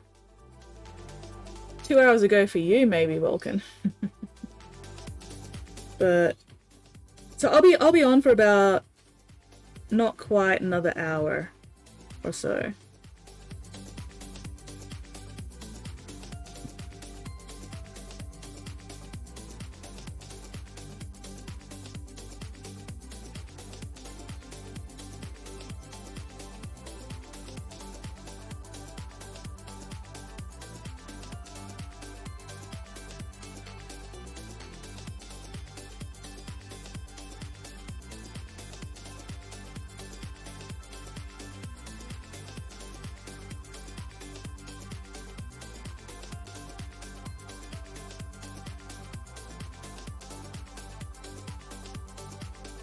So we'll see how much sticking around with this I can get done in the next hour-ish.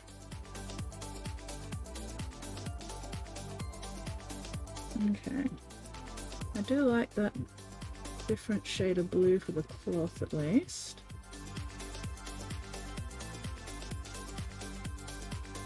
Why are you being bastardly at me again?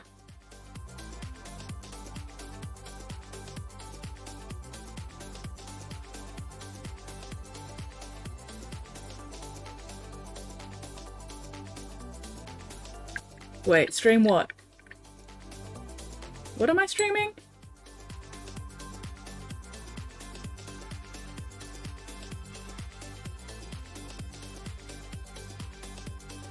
Oh, Dark Heresy. No, I can't stream it because I'm not playing here. I go to a friend's house to play Dark Heresy, and they do not have a streaming setup. So no, I'm not streaming my Dark Heresy game.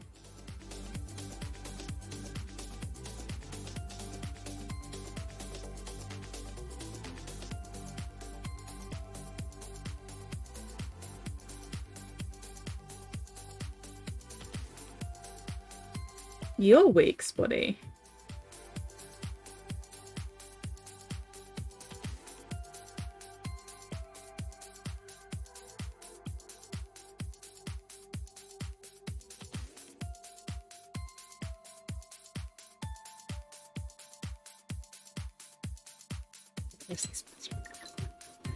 No, no, no. I am especially not streaming without my friend's consent. That is what we call a bad thing.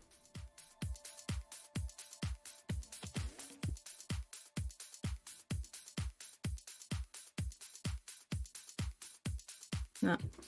You're just gonna have to live with the fact that you won't be able to eavesdrop on my Pretendy Fun Times games. What a tragedy.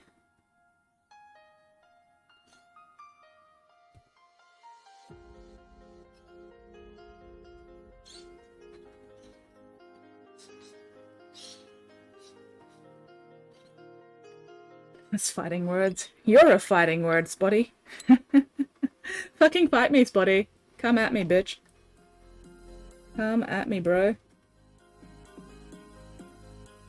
I will fight you in the car park. Okay.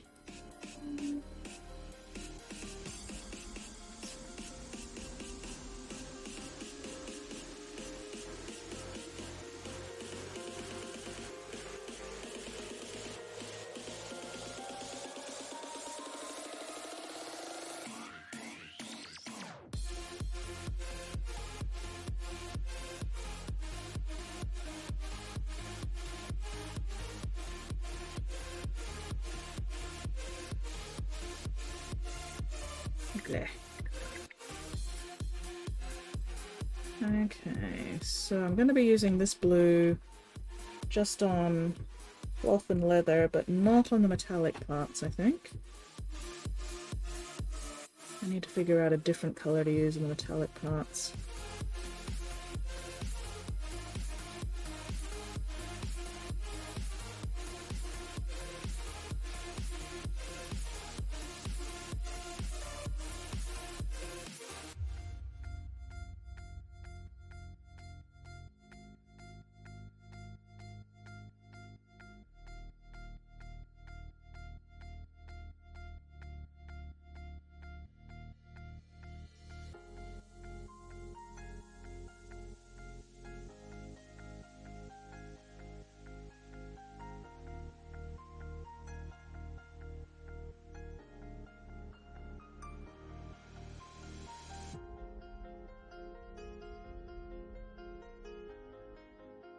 Live blog at tweets? Nah.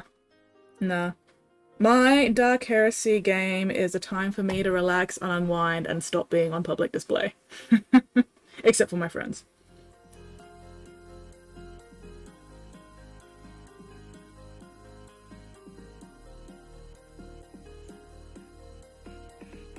My Dark Heresy time is a time for me to just chill and relax with my buddies and talk shit and roll dice.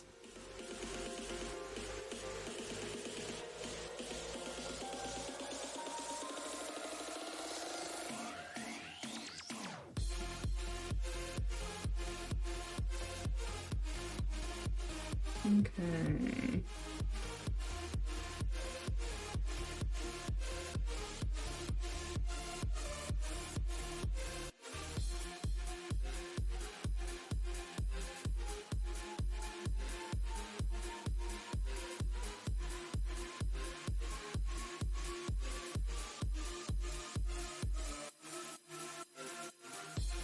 And basically just veg out and not think about a whole lot.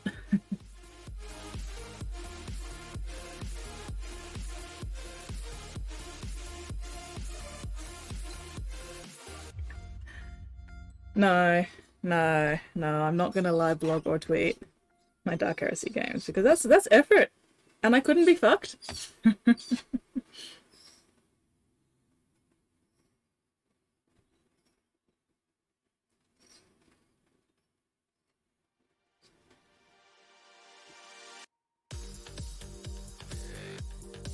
I'm trying to even remember what we even were doing in our last Dark Heresy game.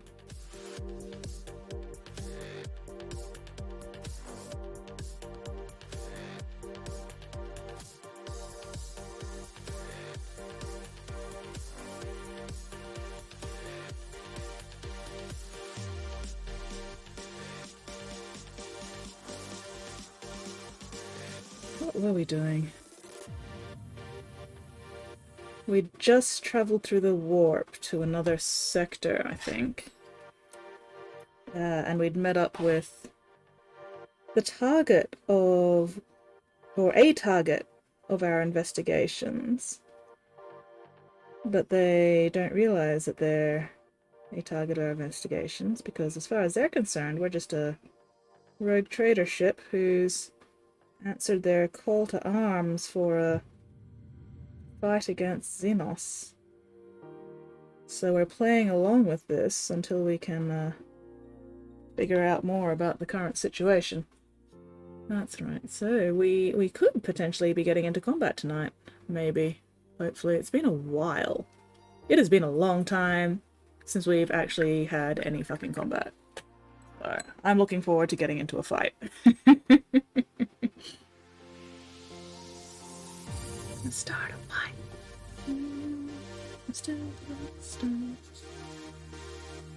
That's what I need to do. I need to put the Drakenhof on the rest of the metal areas that I haven't Drakenhofed yet. Every time I think of Drakenhof Nightshade, I am reminded of David Hasselhoff for some reason. Like, just the name association.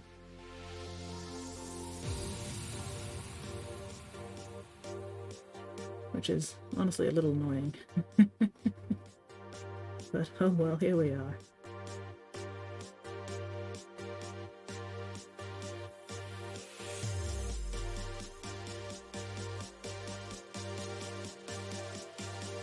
No, I don't play Space Wolves. I actually play...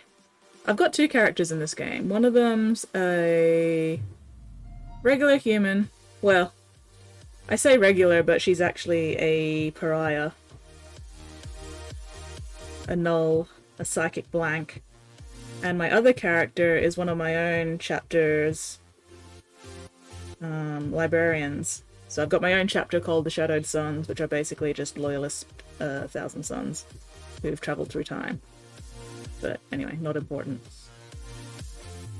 So yeah, I am playing both a librarian and a psychic blank, which is fucking awesome. And they are both very, very good in fights against demons, just in different ways.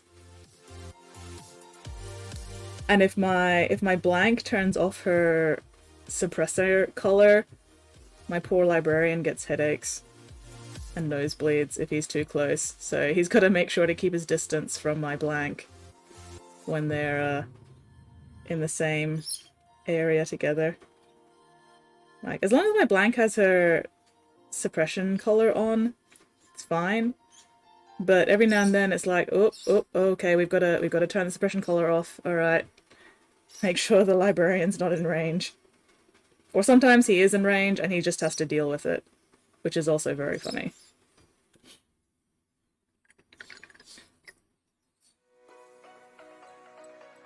Okay, that went a little bit too intense of a blue on the glove there. That's annoying me. So, back to the grey. Time to paint over that again. At least a little bit. That's a bit better.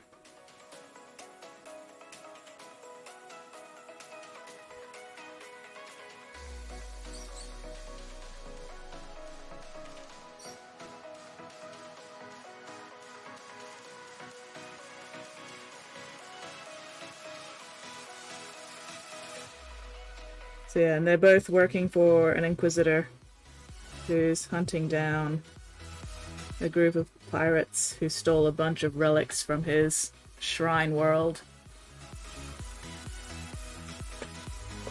Oh, my tailbone. Tailbone, tailbone, tailbone. Oh. Oh, time to stretch. It is too fucking hot today. It's disgustingly warm, and I dislike it greatly. Oh well. At least the dress is nice and cool. For the most part. Pop a dump straight out of the bag. Oh, nice. Everything else in my kitchen isn't food yet. It requires prep before food. How much was it? That's a mood. That's a big fucking mood. Some days it's just like, I could not be bothered prepping food, therefore I'm just not going to eat. Which is a very bad habit. I do not encourage this habit.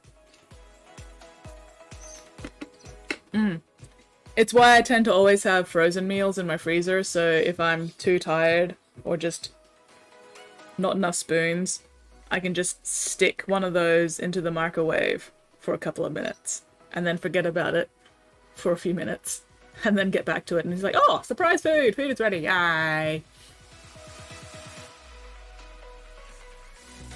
Alright.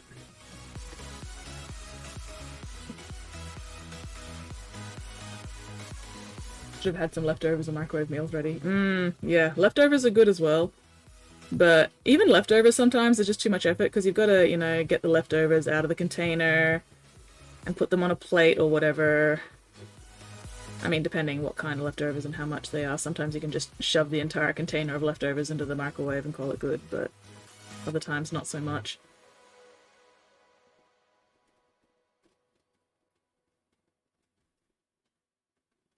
Started boiling water for frozen dumplings and go back to bed instead. Yeah. Really wish my cat knows the personal spaces. Especially when it's this fucking hot, hey Spotty. It is. It is too hot at the moment for cats to be invading personal space, that's for sure. Like, I love you, cat, but it's just too fucking hot. Please go away.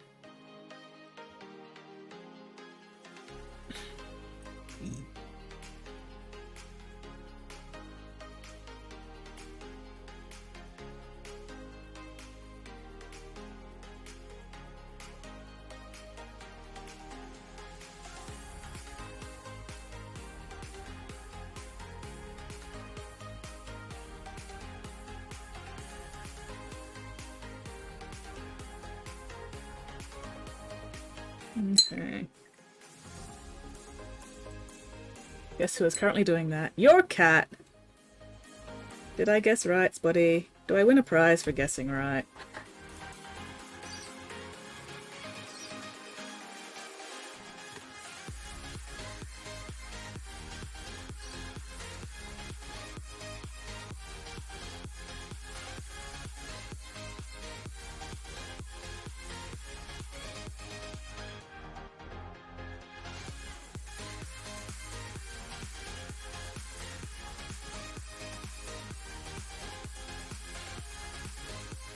Come on, you bastard.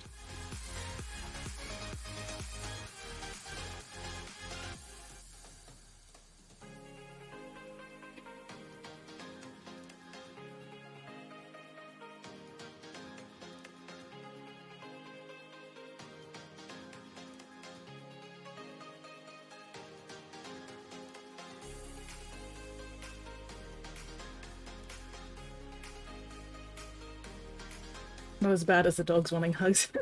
That's fair. That's fair enough. At least the cats are smaller than the dogs, so don't generate quite as much body heat, I guess. Why are there random hairs in my brush again? This is very annoying.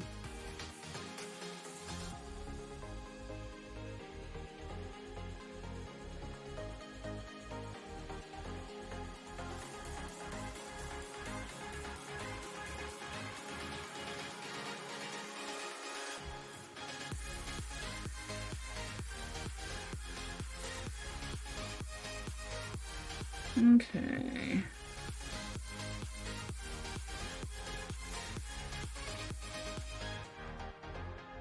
There.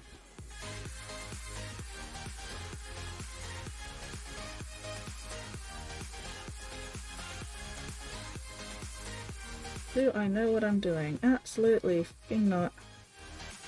Do I care? Not in the slightest. I am playing. I am playing around and figuring out what's going to work and what's not going to work, and we'll see how it looks at the end. Except my paint's being bastardly and not doing what I want it to do. Dick nuggets.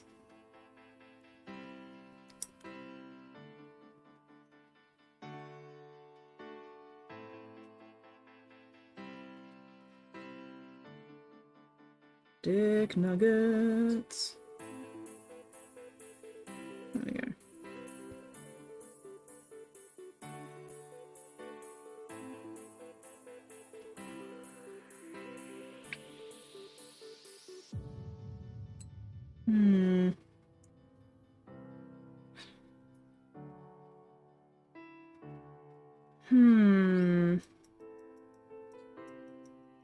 Oh, and I fucking rubbed paint off again there.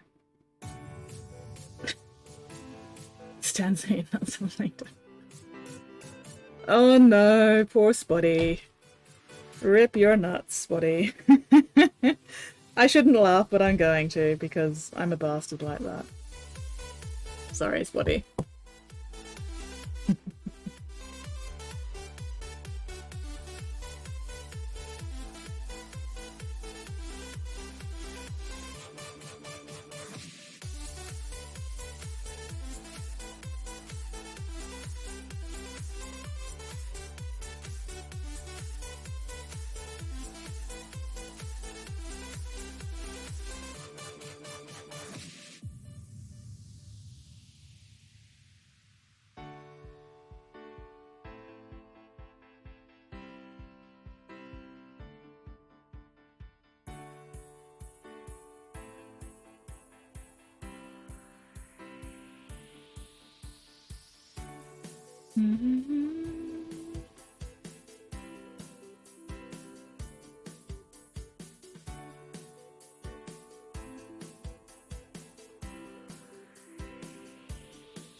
Figuring out where moonlight would catch at this point.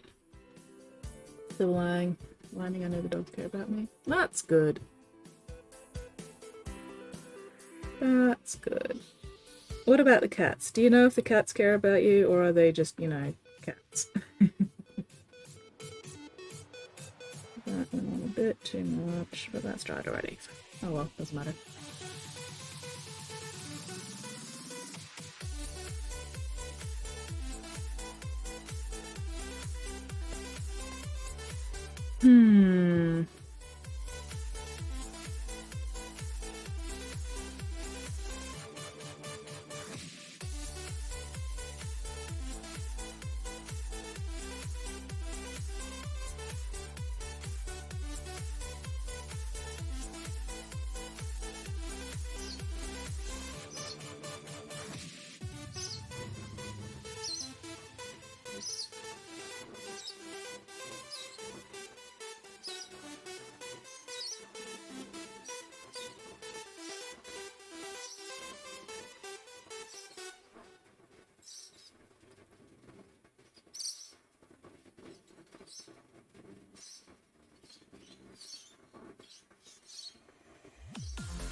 Depends on which cat. That's fair. Cats are not a monolith. Cats are individuals. Just like everyone else.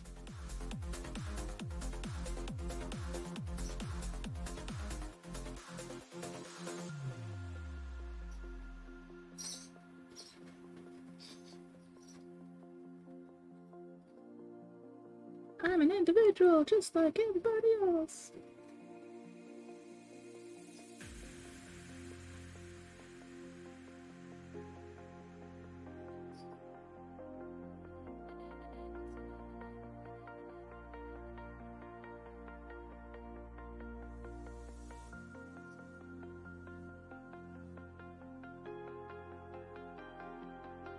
I don't know. Does that look like a shield catching moonlight to you guys?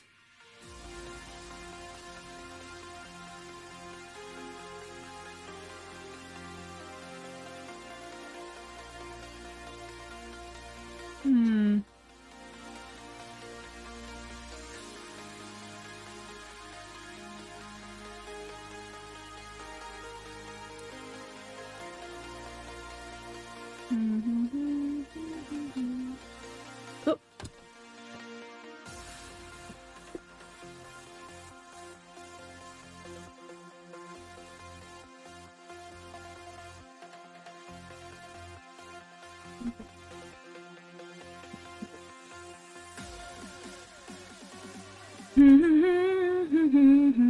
How many cats do you have, Spotty? Is it just 2 or is there more than 2?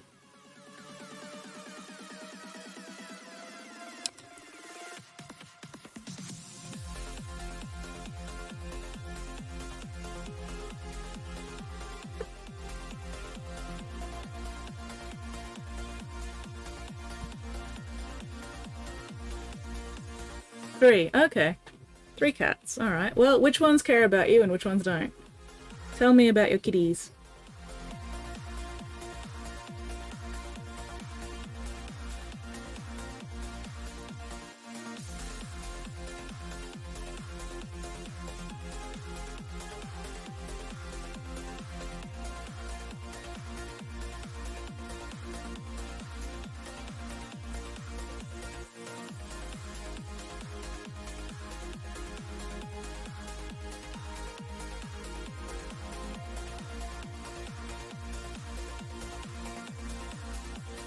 My cat Shadow, family cat Pia, brother's cat Tiger. Nice, nice.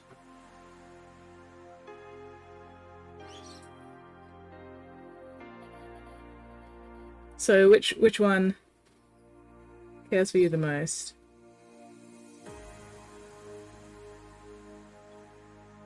I sincerely hope it's your own cat that cares for you the most, but it would be funny if it wasn't. Because I'm a bit of a dick like that.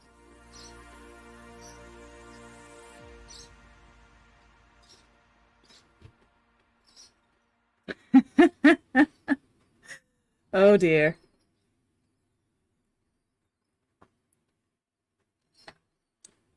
Oh dear. Well,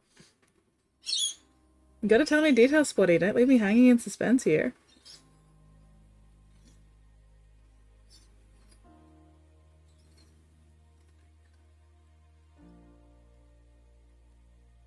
Alright, so probably Pia or Tiger. Alright.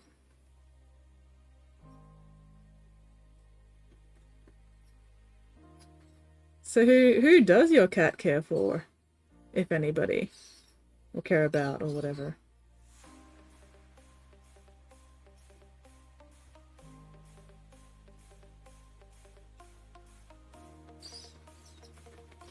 Yeah, fucking itchy. Ah. Your mum. That's fair.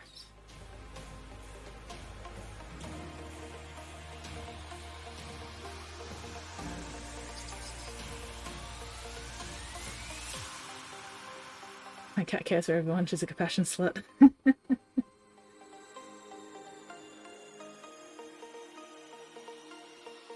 If only more people were compassion sluts, honestly. But oh well.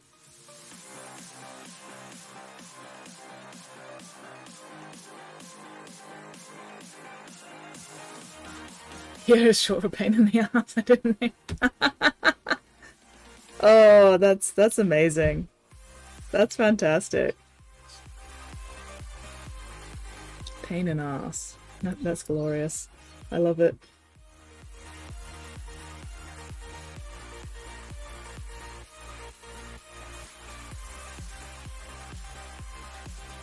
I'm going to have to name a character or something Pia now. Because that's amazing.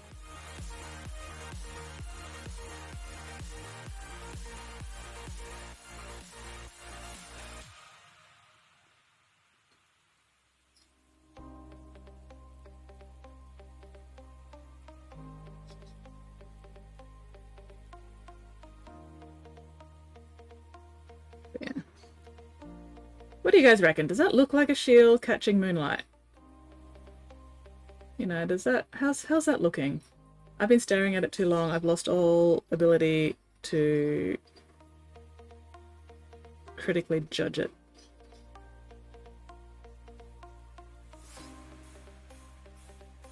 Yes? Oh, excellent.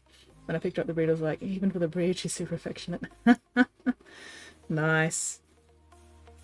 What breed is? What breed? Oh, that's right. You've got the Sphinx cat, don't you, Morrigan?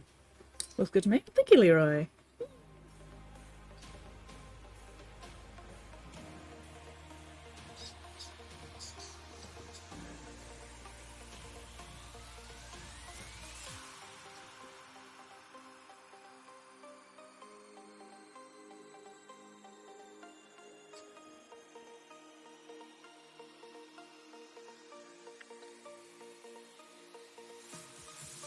Ooh, you printed out some 3D prints? Did you link them in, did you post them in the Discord?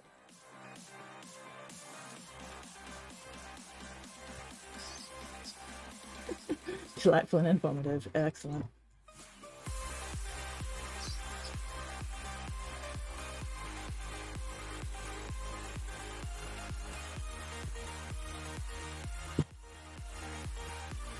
I don't think I've seen your, I don't think I've seen your 3D prints yet, Leroy. Check up a link. Tiger's really found his voice lately. Oh, that's good. That's good.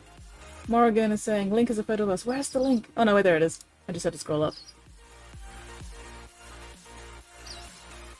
That's right, your naked gremlin. Glorious, glorious, snuggly naked gremlin cat.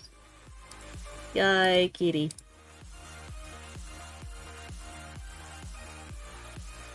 Oh, mini box done. Ah, okay, let's have a look. Oh. There we go.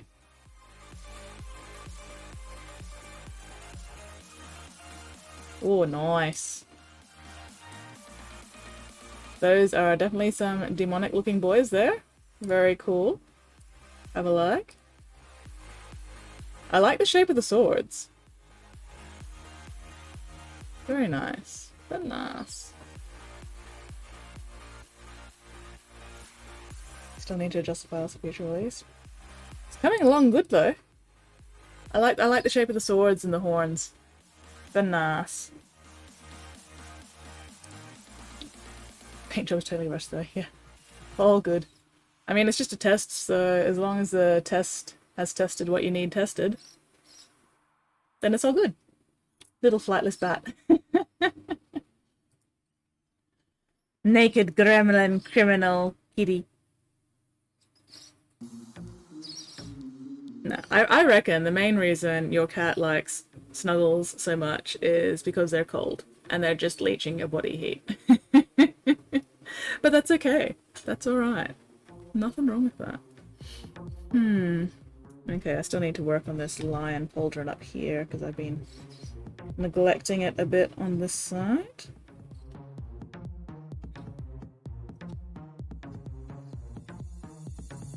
Hard to cover the print lines. Getting a bit thick to cover it. Yeah, print lines are a bit of a pain in the ass like that, aren't they?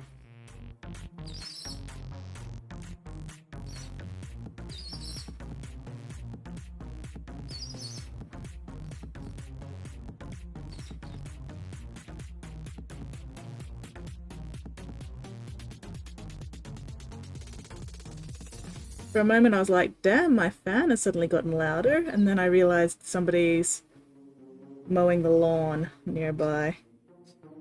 I was like, ah, okay, that's not my fan, that's just someone's lawnmower. It's fine. I am slouching like a bastard. Basically the breed's evolutionary history. Started associating him with warmth, food and safety, several generations, translates to life. No. I mean, providing warmth, food, and safety basically is an act of love, so yeah. That tracks.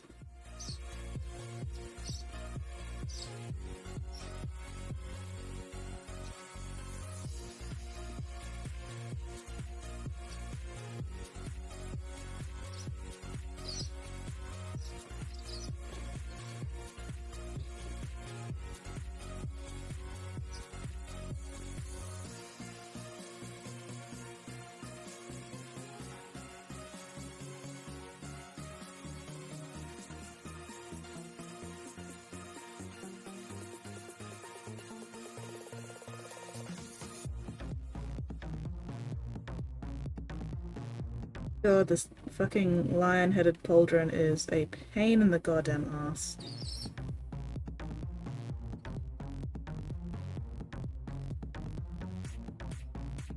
Especially with the hammer in the way.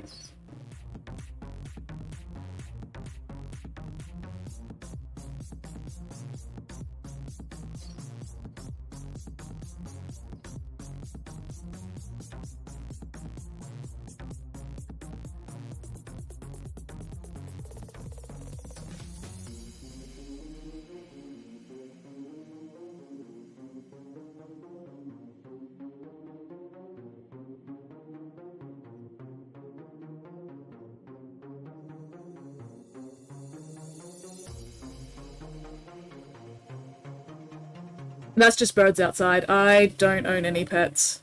Pets require money and time and care that I just do not have available at this point. So, that's really annoying. I turned on my noise suppression. And it's not suppressing enough, but oh well. Better than it was before, I guess.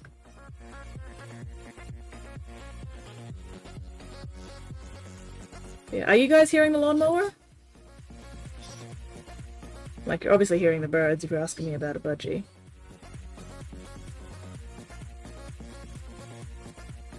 You know, we've got a big strip of bushland behind my backyard, so we get a lot of birds.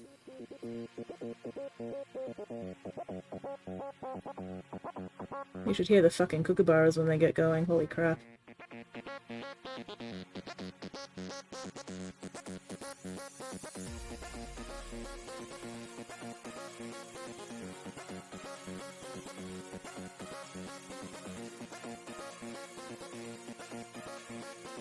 Nothing can suppress Australian wildlife, not even an Uzi. Not even multiple Uzis.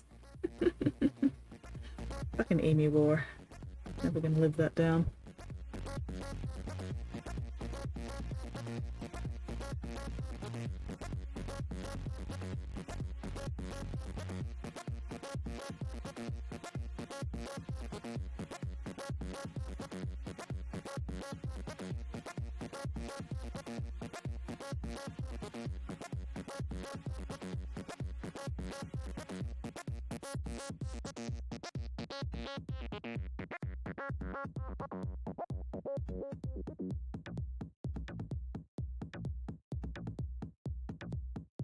Really wish I had some idea what to do with this fucking hammerhead to make it actually look like metallic properly, but I just don't know what to do with it.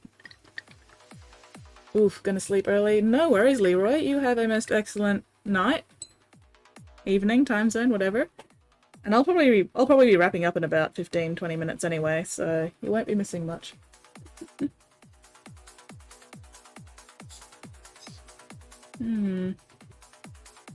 See you later, Leroy. Thank you very much for dropping by. Super appreciated, as always. And hopefully I'll catch you later.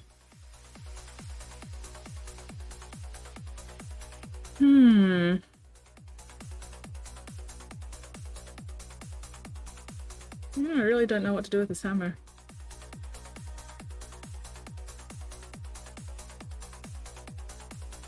Oh well.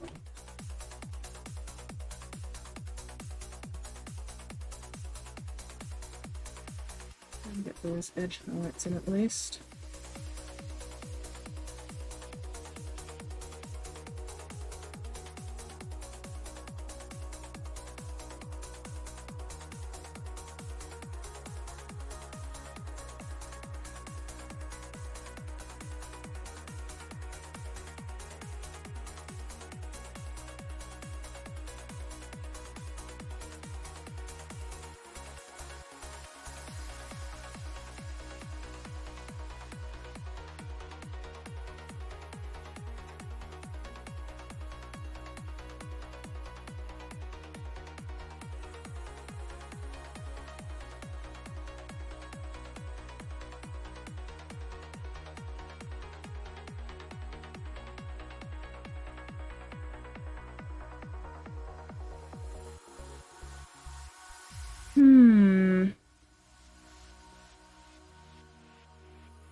Earlier, someone showing a site called Deadly Print Studio, specialized 3D prints, things like weapon effects, add borders, make trails.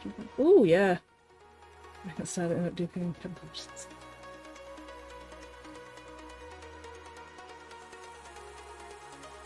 I do like special effects stuff like that, you know, like muzzle flares and smoke clouds and everything. Those are very cool.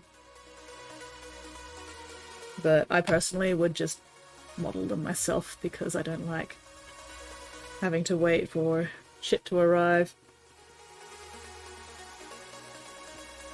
And you know, because I can. But no, those 3D print things are very, very cool.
And at this point I'm just playing around with my lights and trying to figure out what looks best on this stupid fucking hammerhead.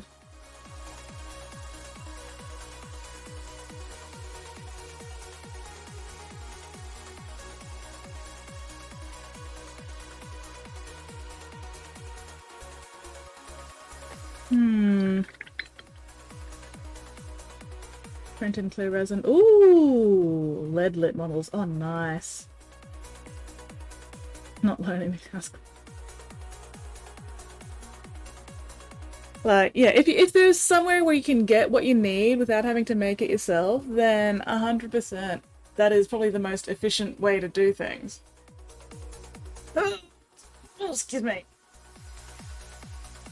You know, somebody else has already gone to all the work and effort of figuring out how to do it, and you know, you just hand over some cash and they give you the thing and it's all good.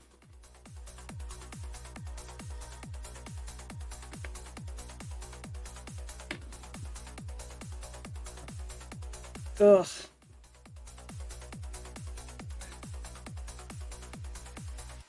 Ugh, snap, crackle, pop, crunch. Alright. I don't know, should I just stop fiddling with this? At least get the base rim done in black. Do that. Get the base rim done. That might help. Where's my blood?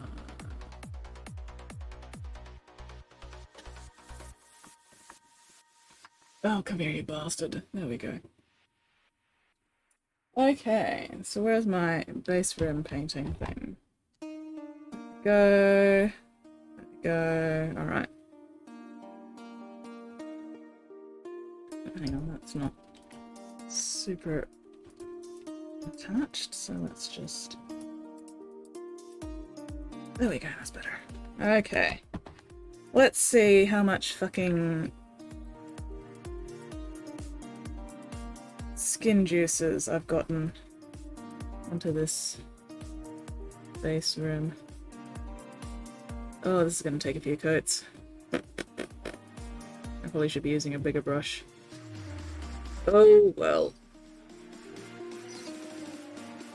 Yeah, I'm gonna grab a bigger brush. This is gonna be annoying as hell otherwise. Ugh. I'm frugal and cheap. Oh, quite a lot like circling campfire, keeping an eye here later. Oh, thank you! Yay!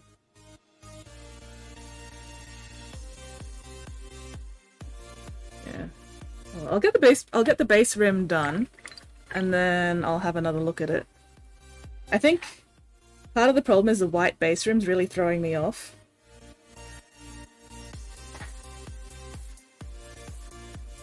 Because it's like, you know, I've got a very specifically defined light source, and then suddenly there's this goddamn glowing white base rim.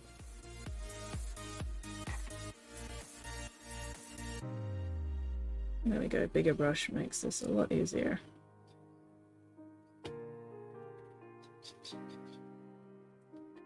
It'd really help if I could also stop rubbing paint off the edges of the base, but oh well.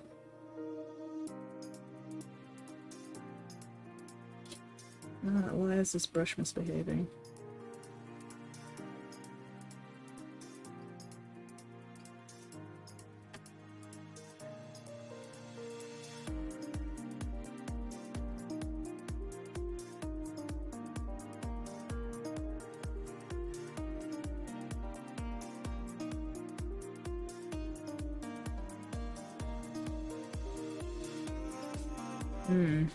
I think this brush is starting to wear out already. Not as much snap in the bristles.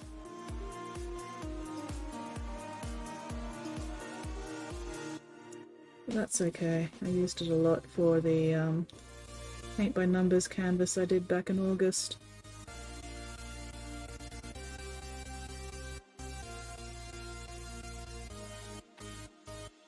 Part of me really wants a Covenant army. You should focus on the army that you have at the moment, Spotty, and get that done. I wanna see 1,000 Suns painted up.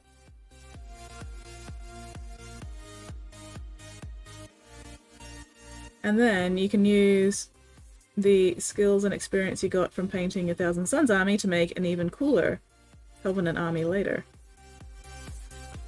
See, that's just common sense.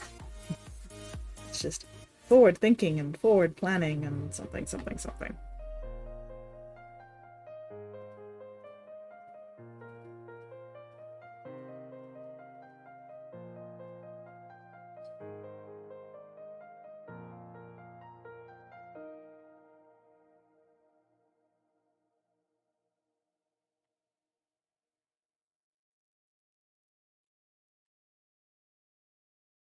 Oh no no no, the base came with the mini.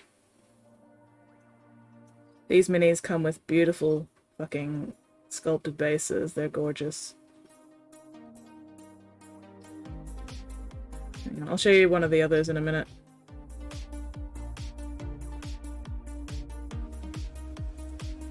Okay, we'll let that dry before I try to do another layer. It's this bit. Alright, we'll let that dry, see how it looks. I might need to do another layer, but I might not. I keep telling you, Spotty, just go with the traditional blue and gold. You can't go wrong with a nice blue and gold. Yeah, so... Oh. Same mini, well, same kind of mini, and they come with pre-made bases, which are very, very awesome. It's not nice on G-dub. Oh, well, that's very flattering. Thank you. But no, this is G-dub. It's for their Age of Sigmar range, which I like to think is nicer than their 40k range. Like, I don't think 40k actually comes with pre-done bases. I think only their Age of Sigmar stuff comes with pre-done bases. I don't recall getting any pre-done bases with... Oh. Nope. Fuck. Yeah, no, I'm pretty sure most of the 40k stuff just comes with plain bases that you need to do yourself, which is fine because it gives you more customization options. Like, the bases for these guys are gorgeous, but at the same time, if you wanted to do a different kind of basing, that'd be a pain in the ass. That'd be an absolute fucking pain in the ass.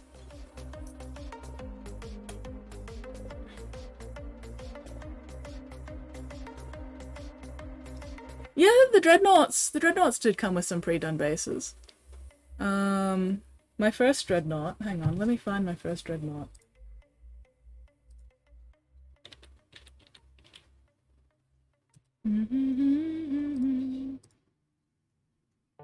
Let's see if I can find him. Here we go.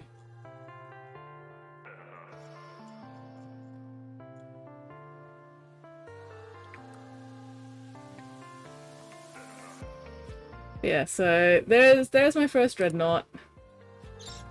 And I actually have 3 of these bases for him. I've got this one that I did in snow, which is my favorite. Then I've got one that I did in lava. This was one of my earlier attempts at green stuffing lava. And then I did one more. There we go. Sort of a mountainous ice kind of thing. But yeah, most 40k stuff doesn't come with full-on pre-made bases that I can remember. Like, they might come with, you know, heroic rock or something, but not a full base. And honestly, I'm okay with that. Oh, a bunch of the fancier Horsehair stuff P-base as well. Yeah, Primarchs. The Primarchs come with their own fancy goddamn bases, which, you know, fair enough, they're Primarchs. They deserve fancy bases. Why was my phone glibboarding at me?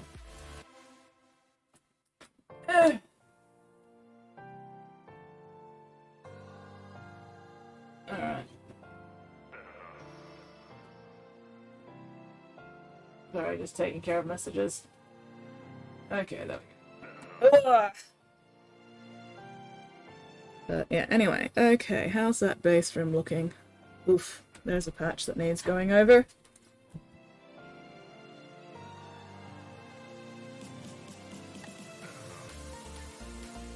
Yeah, I was trying to do a second layer in this area, but the first layer wasn't quite dry yet, so I ended up actually stripping off some of the first layer, which means I've got to go over it again. But that's okay. Multiple layers hide many sins.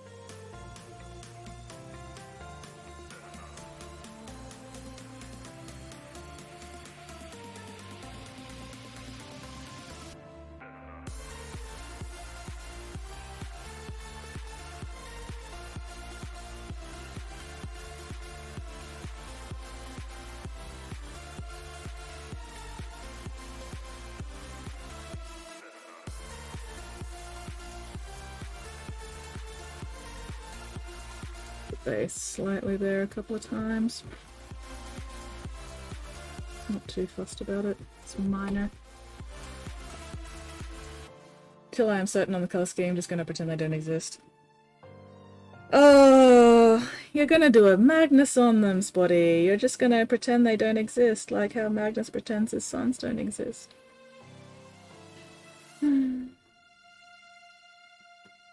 Thematic, at least.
An iron grey and wolf pelts.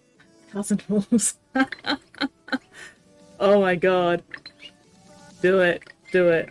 That'd be fucking funny. That'd be amazing. You'd make so many people so mad. I'm all for it.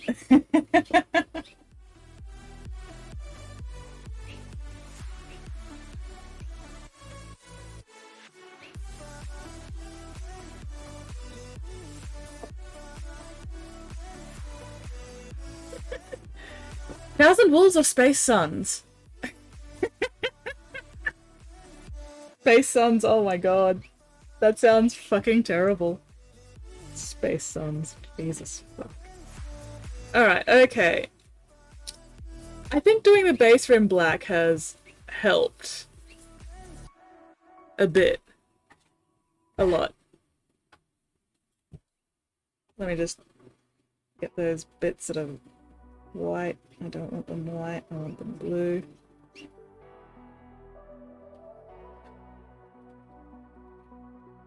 And yeah, regular paint doesn't rub off quite as easily as contrast paint does.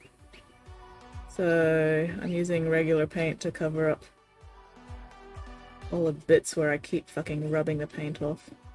Hopefully that'll help stop me rubbing more paint off. We can hope.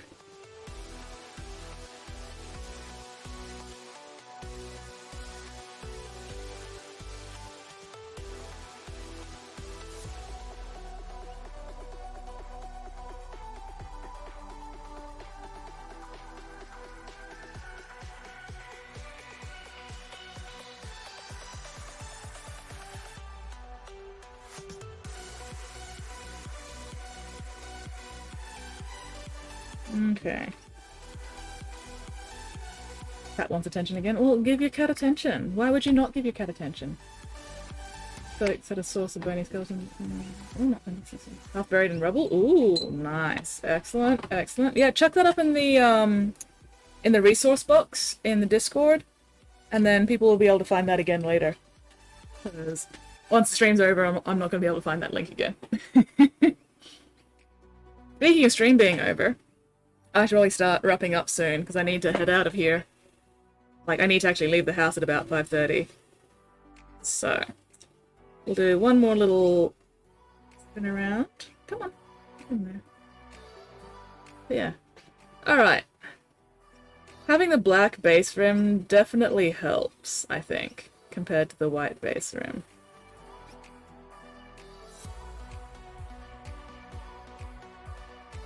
So yeah, just a touch of the light from the front coming in at the back here, just to help keep it consistent, although I'm going to have to do something about that. That is not quite right. No, we'll go the blue. We'll go the blue. We'll stay the blue.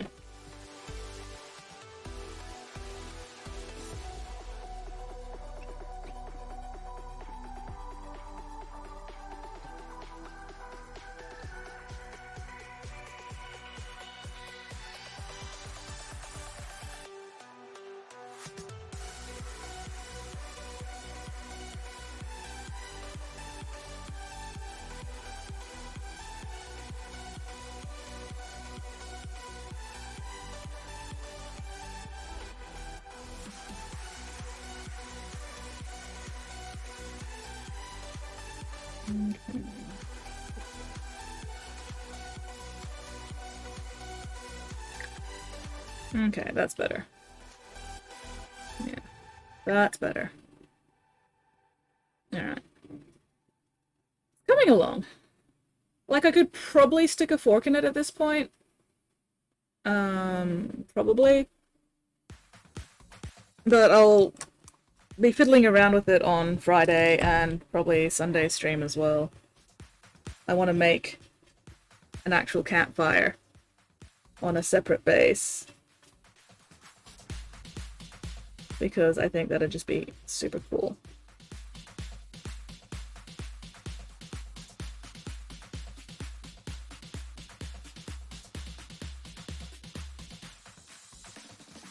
That's a bit better. Nope, nope.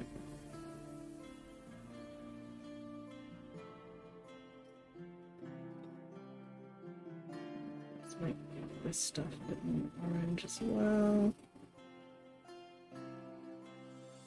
I should be wrapping up, I say, as I then proceed to not fucking wrap up. Good work, me. Good work, me. Oh well. Soon.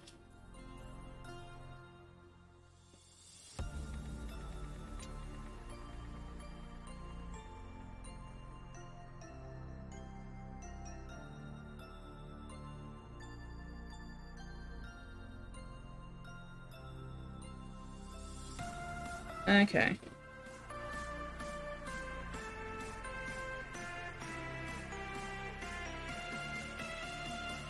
There we go. Alright. That's a bit better.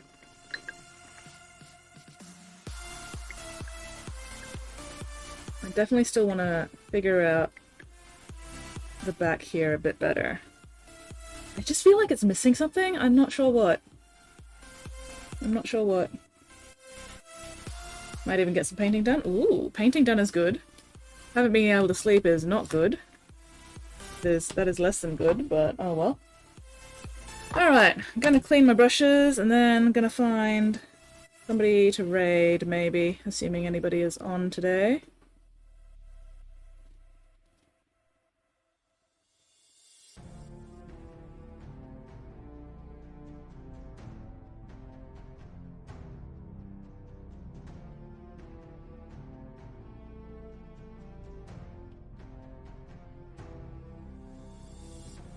So, it is what it is. Yeah. Yeah, I feel that. Oh well, sleep when you can. And do whatever else when you can't, I guess. Alright. At least the temperature seems to have dropped a little bit. I'm no longer fucking dripping sweat. Then again, that could have also been the lunch sweats. Who knows? Oh, stay in the holder, you piece of shit. There we go. Alright. Okay. I'm pleased with progress. Like, I'm still really happy with this angle. And we've made some progress on this side. Still needs work, I think, but we're getting there. Alright, let's see who's on then. Do I know anybody who's on? Funko. Ooh, Drax is on. What's Drax working on today?